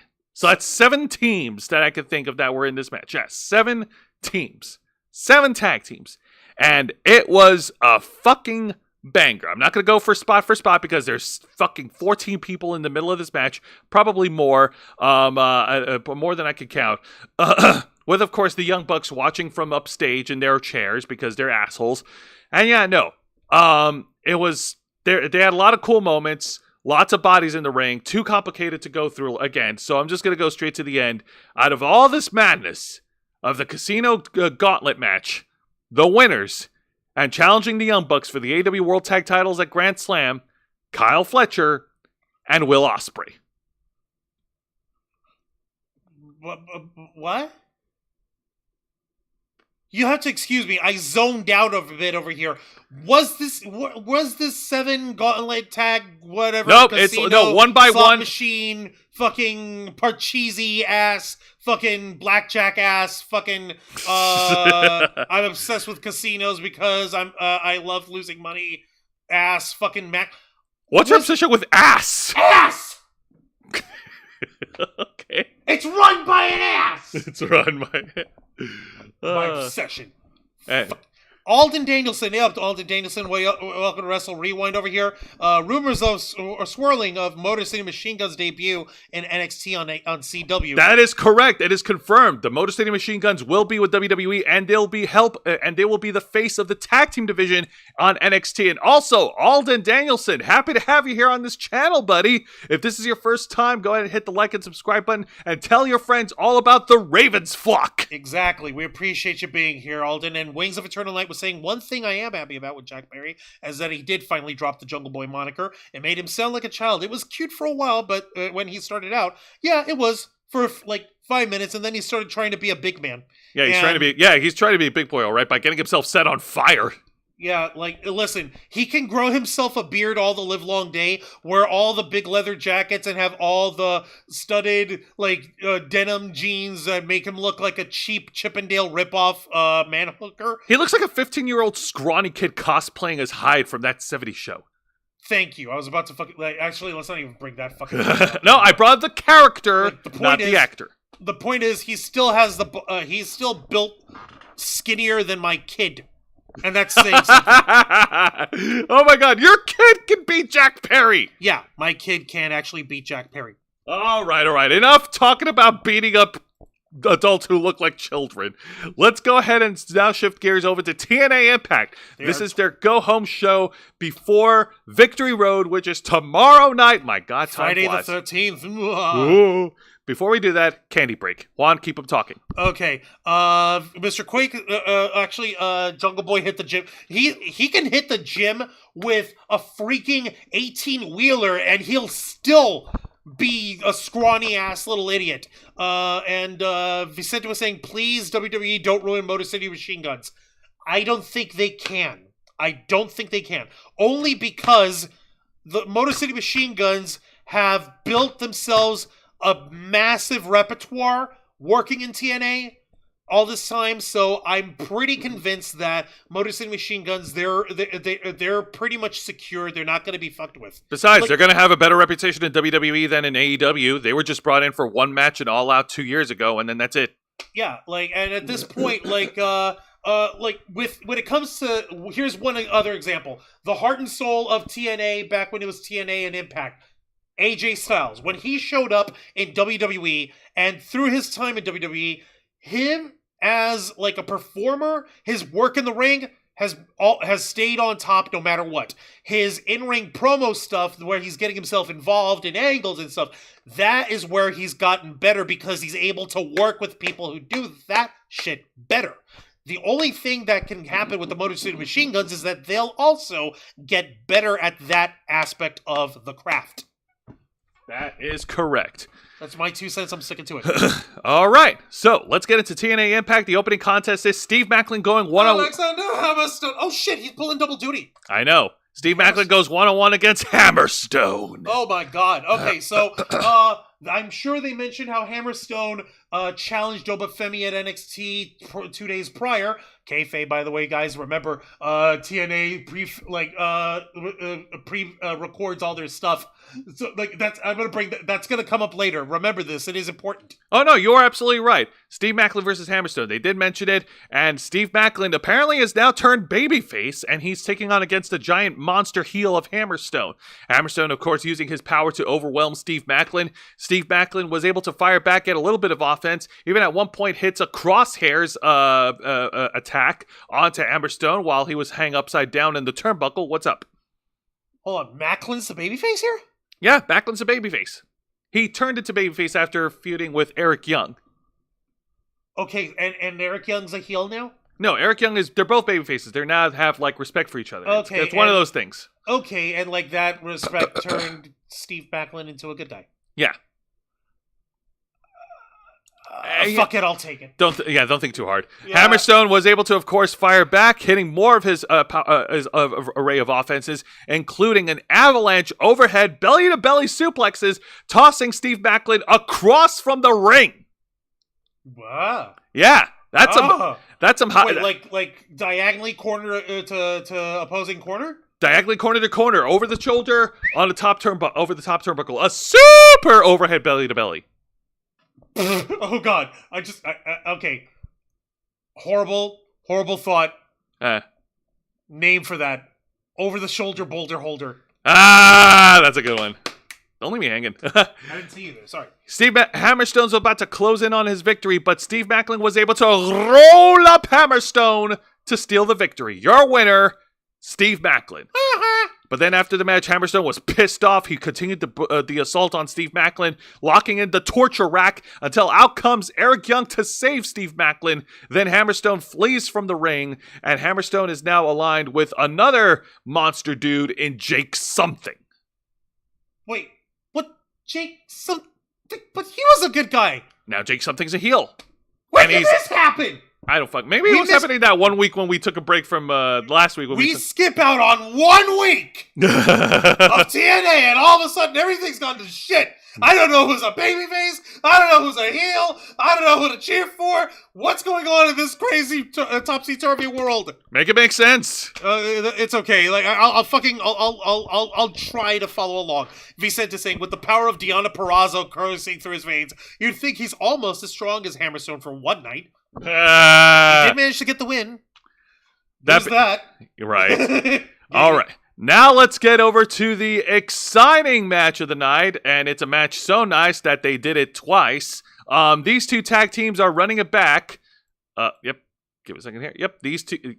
These two tag teams are now running it back here as the ABC goes up against First Class in a Tornadoes match, which means there's no tags involved, there's no disqualification, no countouts.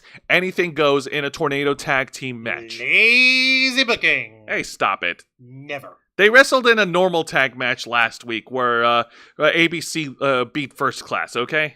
All right, and this one is a non-title match. This is a non-title match, and it's contested under Tornado rules. So yeah, without the rules, they were able to cut loose both tag teams. There was the ABC started off early, knocking Casey Navarro out, and then knocking AJ Francis over at ringside. Even at one point, I believe it was Ace Austin who grabbed one of the crowd signs from one of the fans that's written ABC on it, and puts it right next to AJ Francis's face. And then Chris Bay super kicks that sign onto AJ Francis's face, which is awesome. Asshole! I know, that was really cool. And then, of course, First Class was able to turn things around. Of course, AJ Francis using his power moves to overwhelm ABC. And he does that running knee that he does, where he does the running knee, and then he flips over the top rope and lands on his feet. I don't know how he does that. That's so awesome. That is. Sound Mind in the chat. Hey up, Sound Mind. Welcome to Wrestle Rewind. They're asking, what's with the Hulk Hogan colors? Those are the official colors of TNA. I wish they had picked something different, but that's just the soup we're swimming in over here. But don't worry, we're not going to be talking about that red and yellow hot dog anytime soon, brother. Yeah, I know, that racist asshole. Yeah, I know, right? That being said, of course, ABC was able to mount a comeback, but it wasn't for long. AJ Francis was about to go for the down payment, which is a giant choke slam. Ow. Yep. ABC was able to counter, and at the end, Ace Austin hit the fold for ABC to pin AJ Francis, to pile on top of him, to pin and win. Your winners, ABC. Too sweet! That's how you rep the Biz Cliz up in the is. Man, it is so weird watching this match with that little asterisk of Rich Swann not being there because he's suspended. God, like, Gallows and Anderson must be proud. Ha! I mean, they're good brothers. These guys are Bullet Club brothers, and wasn't Tamatonga and Hikuleo also in Bullet Club? Yes. All right, see, there you go. They've got some good brothers. They got some friends over in the land of the giants over there who are cheering them on. Like, yeah, you show them what's up. And here's another person that we're going to be cheering on for a very long time: an in-ring promo segment with "Say His Name and He Appears." I believe in Joe Hendry. I believe in Joe Hendry. He's golden London in Paris And Tokyo, America, Scotland, and Canada, and Mexico. They sing, I believe in Joe Hendry. I believe in Joe Hendry. All right. Aww. Joe Hendry calls out Josh Alexander to meet with him in the ring. Josh Alexander, of course, being the smart guy, instead chooses to meet with Josh Alexander via the upper section. Joe Hendry via the upper section of the crowd area. He is not You pussy! How dare you! But don't worry, that won't stop Joe Hendry, because Joe Hendry has had a special music video prepared just for Josh Alexander, and it was absolutely amazing, taking a shot at how Josh Alexander never smiles and how he's a little jealous of Joe Hendry. And the entire music video closes off with this lovable sign. Calling Josh Alexander Kurt Angle from Wish. And when I showed it to Juan, that broke Juan completely. Got him! Oh, Joe. This is why we believe in Joe fucking Hendry. This is why we believe he can troll with the best of them. Yes, and he does it in the best way ever. Oh, yeah. This is such a bad Photoshop job, too, but you know what? It's fucking funny. And then after also props to them for using TNA Kurt Angle body over there. You can tell with the TNA heavyweight title. I know, right? Let me take a look in the chat while we're at it. Let's see. Lucha Brothers in WWE? Maybe, yeah. Maybe. I would like to see that. The one thing Jose Juancho would agree on with Tony Khan is this. Khan is banning Hulk Hogan from AEW. Yeah, Well, yeah, of course. I mean, that's a no-brainer. Oh, Joe Hendry's parody song on Josh's Burns Are Always So Sick. I know, right? It's fucking hilarious. Yeah, no, Make-A-Wish, Kurt? No, not Make-A-Wish, like the Wish app. The cheap-ass fucking, like, Temu. It's like the fucking, Wish.com. Yeah. Wish.com, Kurt Angle. Ew, Lance Cade. Oh, Make-A-Wish Kurt Angle beats Lance Cade. Oh. Let's not poke fun at Lance Cade. Ooh. That's not a good thing. Like, what happened with Lance Cade again? He passed away from drug overdose in 2009. Oh, yeah. Oh, ouch. But anyways, so after all that comedy was over, Josh Alexander and Joe Hendry each cut fiery promos against each other, hyping up their match at Victory Road tomorrow. So yeah, we got something to look forward to over here. Yeah, is it just like like regular match? It's just regular one-on-one match. Yeah, well, I would imagine such, considering that it's all about respect. Yeah, and Joe Hendry had his championship shot, against Ethan Page. Yeah, he lost it there, so he's trying to settle up business at home in TNA. Okay, he meant Lance Storm. Ow. Oh, yeah. Okay, that makes sense, yeah. Yeah, that's much better. Okay, yeah, because like the whole thing of Lance Storm, not personality, and yeah. Okay, makes sense. But yeah. No, yeah, I know. That being said, now let's go over to the match of the night, and this one was kind of weird for me to watch because of what happened for realsies. This is a one-on-one knockouts match as the as Heather Reckless goes one-on-one against Giselle Shaw. Now, this was weird for me to watch because of some real news that me and Juan have read up about on Giselle Shaw. Giselle Shaw has departed from Total Nonstop Action Wrestling. Yeah, apparently a couple weeks ago she had requested her release from TNA, and it was granted. She finished up with this being her final TNA match. Yeah, so, and yeah, this was a final match, and it was weird, like I said, it was weird for me to watch. Heather Reckless and Giselle Shaw, they put up a decent match. Of course, we had some interference at the end from Ash by Elegance and the Personal Concierge, and Heather Reckless used that to her advantage, and she was able to sneak a victory over Giselle Shaw. The fucking nerve, how dare they? Yeah. It is the fuck. There was a backstage segment afterwards, like, oh hey, it looks like you're gonna go places. Why don't you call your personal concierge so I can give you a personal makeover, blah, blah. Or something like that. I don't know. I'm just worried that they're gonna steal it beat for beat from Toni Storm and Mariah May. Probably not. I don't know. Let me check on something over here because I found something on the tweets and the Twitters or something here. Is this what's happening? Hang on. Is this what's happening? Oh shit. Let's see. Yeah, no, apparently, yeah, coming soon. When is this happening? Where is it? God dang it.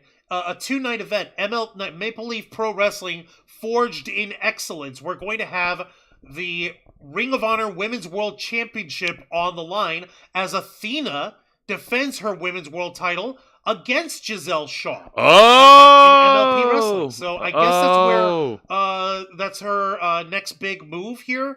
Please don't go to AEW. Please, for the love of God, please don't go to AEW. Yes, just like do it in this third-party place. Yeah, that's perfectly fine. Not a problem there. I'm not gonna have an issue. But like, it's kind of sad seeing that Giselle Shaw jobbed on the way out, but at the same time, we only just got started seeing her big comeback.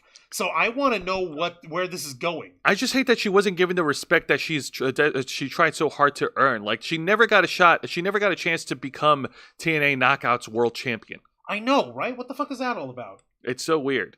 But now let's go ahead and move on because I believe we have to get to the main event. Oh, no.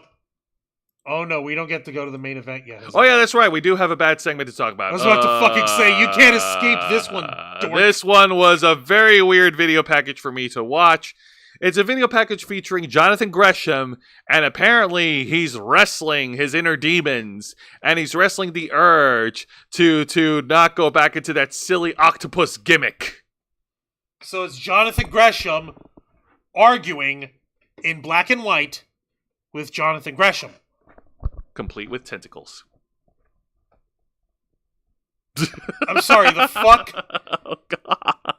Yo, is this a hentai thing over here, Jonathan? Because like I said last night, I ain't gonna yuck on your yum, but goddamn, son. Not everybody's down with that shit. Jordan, can you please check on your man? Yes, please, Jordan Grace, check on your man. I know you've got issues with spooky chicks crawling up your ass right now, but your man has got some serious brain juice problems. All right? Is this a small man thing? Is this a hentai thing? Is this a keep it in your bedroom, not out here where we can all see it thing? I don't know. Can we just please move on from this stupid gimmick? Like, listen, we get it. You're the man of a million holds, and you can you can out wrestle people because you are like an octopus because you move around. But why did you say yes to the literal octopus gimmick? Why? And what was up with that? You notice how Kushida stole a sample of the weird ink mist that Jonathan Gresham spat up that one time so many months ago, and they went nowhere with it. And they went nowhere with it. No fucking where. Why? I don't get it. And who's Kushida facing off against? Another wrestler that's Kevin Knight. Kevin Knight. Okay, see, I don't even fucking know who's. Yeah, dude, he is far removed from that tentacle mess. If you're gonna fucking prominently feature the tentacle thing and the spitting up the ink thing and I'm trying to be evil and creepy thing coming out of nowhere, are you schizophrenic? Is this a personality thing? Is this a brain juice problem thing? Is this a kinky thing? Is this a hentai thing? I don't know. Can you give me some facet where I can have some kind of point of entry where this and this make sense together? I would like to know. Can you show me? I'd like to know about these strangers like me. That's some Phil Collins for your ass. Well, thank you. Jonathan Gresham arguing with a version of so things like Moxley or Callahan move, right? Right? Like Sammy Callahan had the freaking the Sammy TV or whatever, right? Yes. And there you at least see him like cutting promos and making fun of people and like, oh, here's a weather report of up your ass and around the corner. And while Moxley hasn't gone into the realm of silliness yet, no, his romper stopper thing's pretty fucking silly. Yes, it is. Once you know what it, let's not kid ourselves. He's already going down the rabbit hole. He thinks that you should do Rocky 3, pal.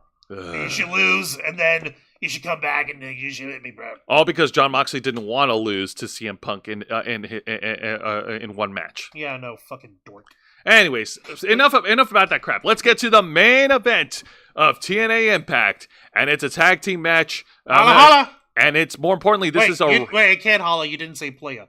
That's a tag team match, playa. Holla, holla! And it's a rematch from weeks ago, and these extremists are looking for retribution as the Hardys go up against the System. Sorry, Retribution broke up a long time ago. You've still got Michin over there. Dijak is a free agent. I don't remember what happened to Dick Slip or... Speaking of Retribution, there was another tag team that showed up and made their debut on AEW. The Maximum Male Models. Mason Mansoor. Yes, I know. And they didn't debut in AEW. They're in Ring of Honor. Well, they're in Ring of Honor, but they were in the Casino Gauntlet match on Dynamite. Okay, good for them.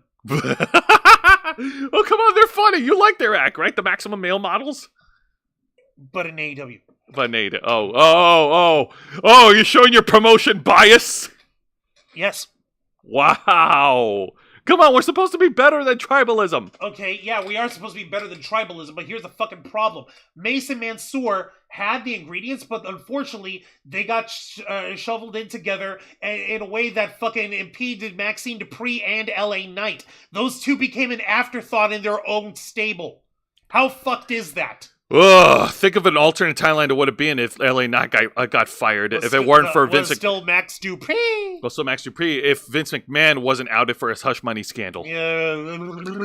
That would have been a weird timeline. No, the Maximum Male Models were disappointing in WWE, to say the least. I hope that they can get the fuck out of AEW and they're really just snowing over Tony the Snowman for his money, because what they should be doing is pulling a Mustafa Ali move, bringing their fucking act on tours and then signing with somewhere like TNA or New Japan or something, so that you can have them on a bigger stage, a stage that's actually worth a shit. Or just show up sporadically on Botchamania. That'd be funny too. That'd be funny too. But anyways, getting back to the Hardys versus the System.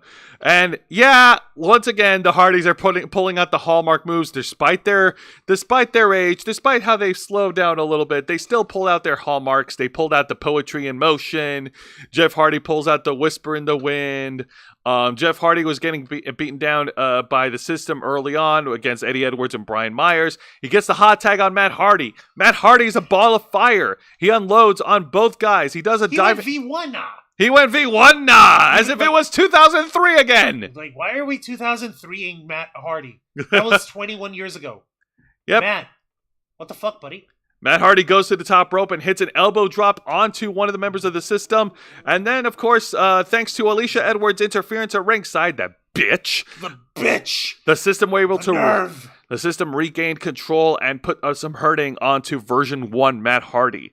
But thankfully, Matt Hardy was able to get a little bit of a breath of fresh air, a little bit of breathing room from the 2-on-1 disadvantage. He gets the hot tag on Jeff Hardy. Jeff Hardy completely unloads on Eddie Edwards and Brian Myers. And then later in the match, we got consecutive twist of fates. Yeah, no, it was Jeff Hardy hits a twist of fate on Brian Myers, and then Matt Hardy does it on Brian Myers. And what was the third one? No, and then that was it. Oh, that was it? Okay, and cool. then Jeff Hardy goes over to the top rope and hits a swanton bomb to pin and win. Your winners, Matt and Jeff, the Hardys. See, that's better. Thank you, Jeff, for not dying or trying to kill yourself. Thank you, Matt, for not being 100% batshit crazy. Thank you, System, for showing up. Also, no, there's one spot that I was a little bit concerned about. I found that when Jeff was hitting the Whisper in the Wind on Brian Myers, there was an extra beat in between there. Jeff looked like he might have been at risk of tripping. Oh, when he was up on the top rope, because I saw that Brian Myers was waiting there for another second and a half. I would like to say that's how it felt when when we were watching this, and that was just the extra minute that Jeff needed to catch his footing, and then tumbled over and hit Brian with Whisper in the Wind. That's just one thing. It's not a big thing. It's not botchamania worthy. It's not a botch. It's just something ooh, oh shit, that could have been something you noticed that could have gone wrong if he wasn't careful. Exactly. So yes, thank you, Jeff, for being careful with yourself, for actually taking care of yourself. Yeah, Jeff, you're 47 years old. Don't wrestle like you're 20 years younger. Please. We love you, Jeff. We love you, Matt. Please don't do stupid things. Thank you. All right, and that about does it. Juan, ring the bell. Don't mind if I do. So as far as a go-home show for TNA Impact goes, wrapping things up for Victory Road, this was pretty solid. Hammerstone is becoming one of the favorite wrestlers from TNA that I'm keeping my eyes on, and I hope he does eventually go over to WWE. He definitely deserves it, and and he has everything he needs. What's up? The knockouts matches were pretty solid. Ash by Elegance had a rematch against Zaya Brookside, which... okay, that happened, and they're pushing the storyline between Heather Reckless teaming up with Ash by Elegance, and once again, I'm a little weary about that because I don't know if they're going to copy pasta from AEW, but that's just me. The whole thing of Mariah May and Toni Storm, I doubt it because first off, there's no championship involved in there. Number one, and number two, more importantly, the whole thing of Mariah May having been the understudy or the apprentice to Toni Storm is more direct between Toni and Mariah, where you have Luther as Toni's manservant butler man. Oh yeah, that's right. Luther isn't nearly as involved as the personal concierge. Yeah, here it's the personal concierge trying to bring what's her face into. Sorry, I only spaced on her name. Heather Reckless.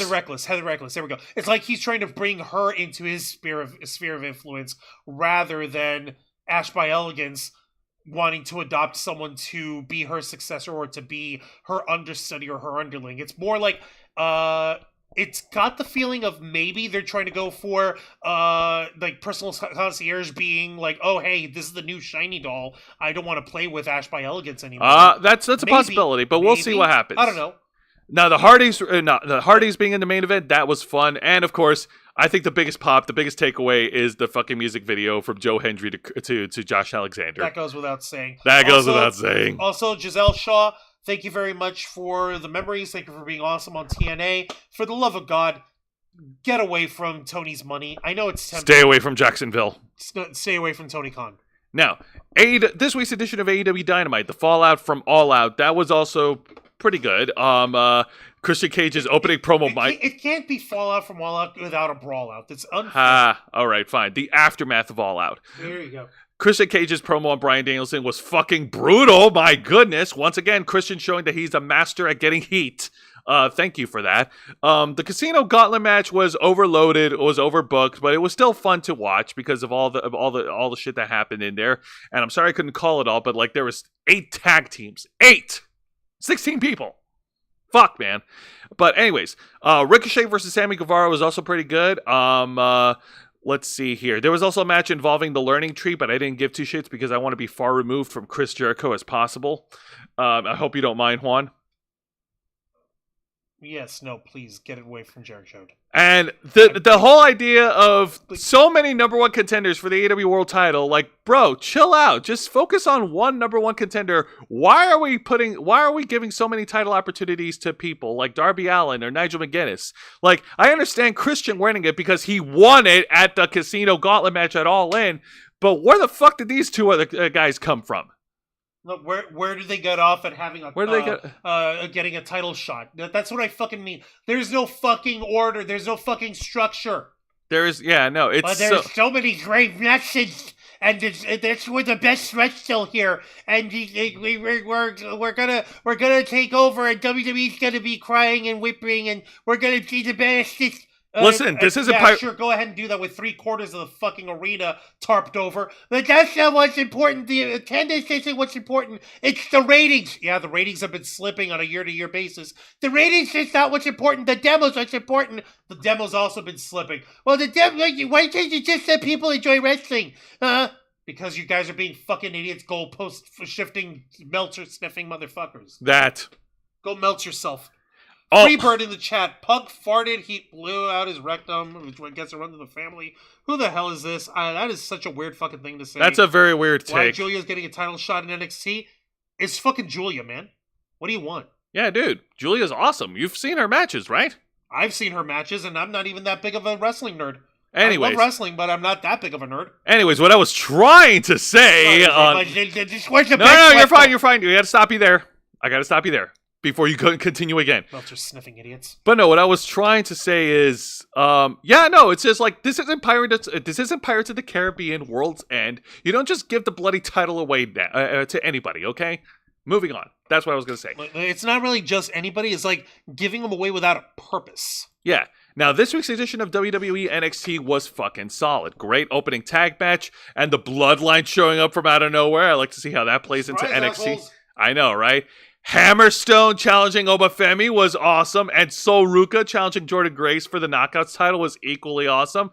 I love those matches. I could give two shits about Ridge Holland. I really don't like her. I really don't like Ridge Holland. He's just like, they tried to experiment with him for all of a matter of months as a babyface, and now I don't get it, man. I don't know. I don't get it. I don't like it. It's not for me. But no, and of course the in-ring debut of Julia. It was fantastic. She had a great match against Chelsea Green, and you know what? I can't wait to see what the future holds for NXT. And yes, Trick Williams, number one contender, round 2 against Ethan Page on the CW channel in Chicago. Let's do it. Yeah, and I think that Trick is going to win the title in Chicago, Illinois. Bank on it. Let's fucking do this. All right, folks. We're glad that you guys enjoyed it. I don't have any announcements coming up except we do. Well, actually, we do have one announcement, and we're going to be playing it right now. The following is a public service announcement from the Ravens flock. I'm Jose Casabona. I am Angel Mendes. And I'm Juan Arouse. And we are the Ravens flock. Folks, this is absolutely an exciting time right now because we are planning something really big for September, and this is a first time for us. We here at the Ravens Flock have partnered up with a charity called Stack Up to bring you a special all-night charity stream where we're going to be playing Dead Space and raising money to help veterans in need. That is correct. Normally, we here enjoy the good times and the fun times, but we are not afraid to tackle difficult and serious subjects. Mental health and the well-being of our veterans and worldwide veterans is very important. So we're going to sit down and face the horrors of Dead Space to help the people that are facing the horrors in their own minds, and we would like you to be there with us. Yep. Our stream will be on Saturday, September 14th at 8 p.m. Eastern, right here on this channel. And we hope that you'll join us, because every cent counts. Every dollar counts to help not only support mental health, but also to help support the veterans who have fought for us, not just in the States, but also abroad. We hope to see you there, folks. Remember, go to stackup.org to learn more about our brand new partners over here. And we'll also be providing you with the donation link. So if you want to chip in early, you are free to do so. Every cent counts, every well-wish counts, and we sincerely hope that you will join us, because all of it goes towards a genuinely good and worthwhile cause. We hope to see you guys on September. Until then, have a good night.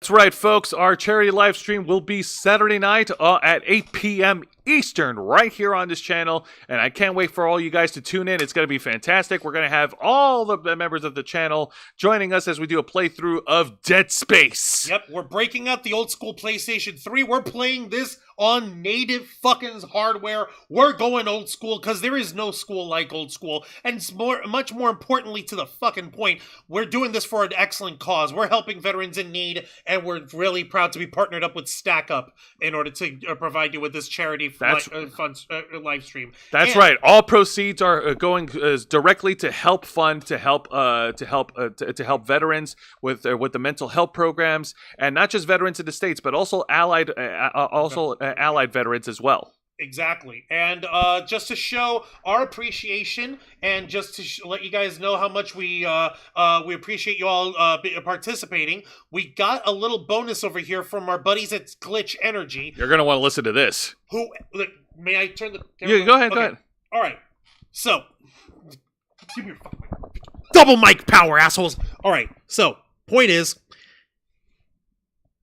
we managed to get a hold of two $50 gift cards from Glitch Energy, but we wanted to give it away as $100. And what we're going to do is we're going to give those two $50 gift cards from Glitch Energy to whoever donates the most during the live stream. If you go ahead and donate now, just click on the link that's on the that's in the chat. Click on the link, hit the notification bell. You'll see in the description the donation link. You saw it was at the end of the video.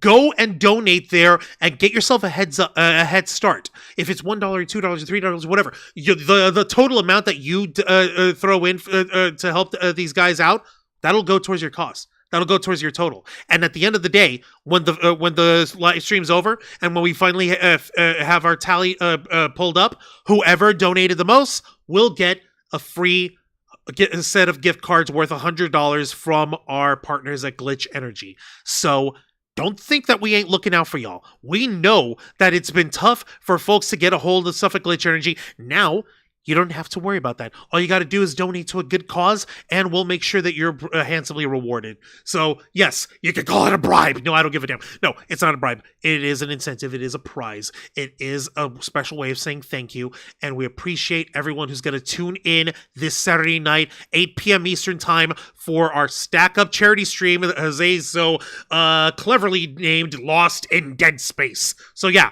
we're going to see you there. There'll be ice cream. All right, thank you very much, Juancho, and that pretty much wraps up our program. So, Juan, plug us away. Don't mind if I do.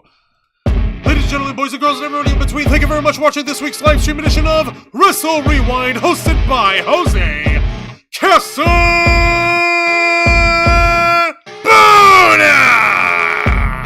As he reviews for you the best and the worst of three of the most exciting professional wrestling programs in North America today: WWE's NXT, AEW Dynamite, and TNA Impact. Step into the ring every Thursday night at 10 p.m. Eastern Time, simulcasting on YouTube and Kick.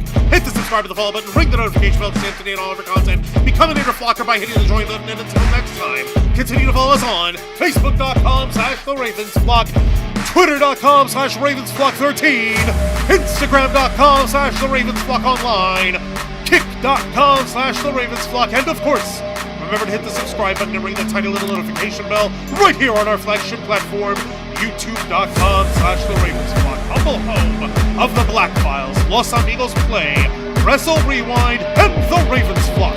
All right, folks, thank you very much for tuning in to another exciting live edition of Wrestle Rewind. For Mr. Juan Arouse, I'm Jose Casabona, and this is Wrestling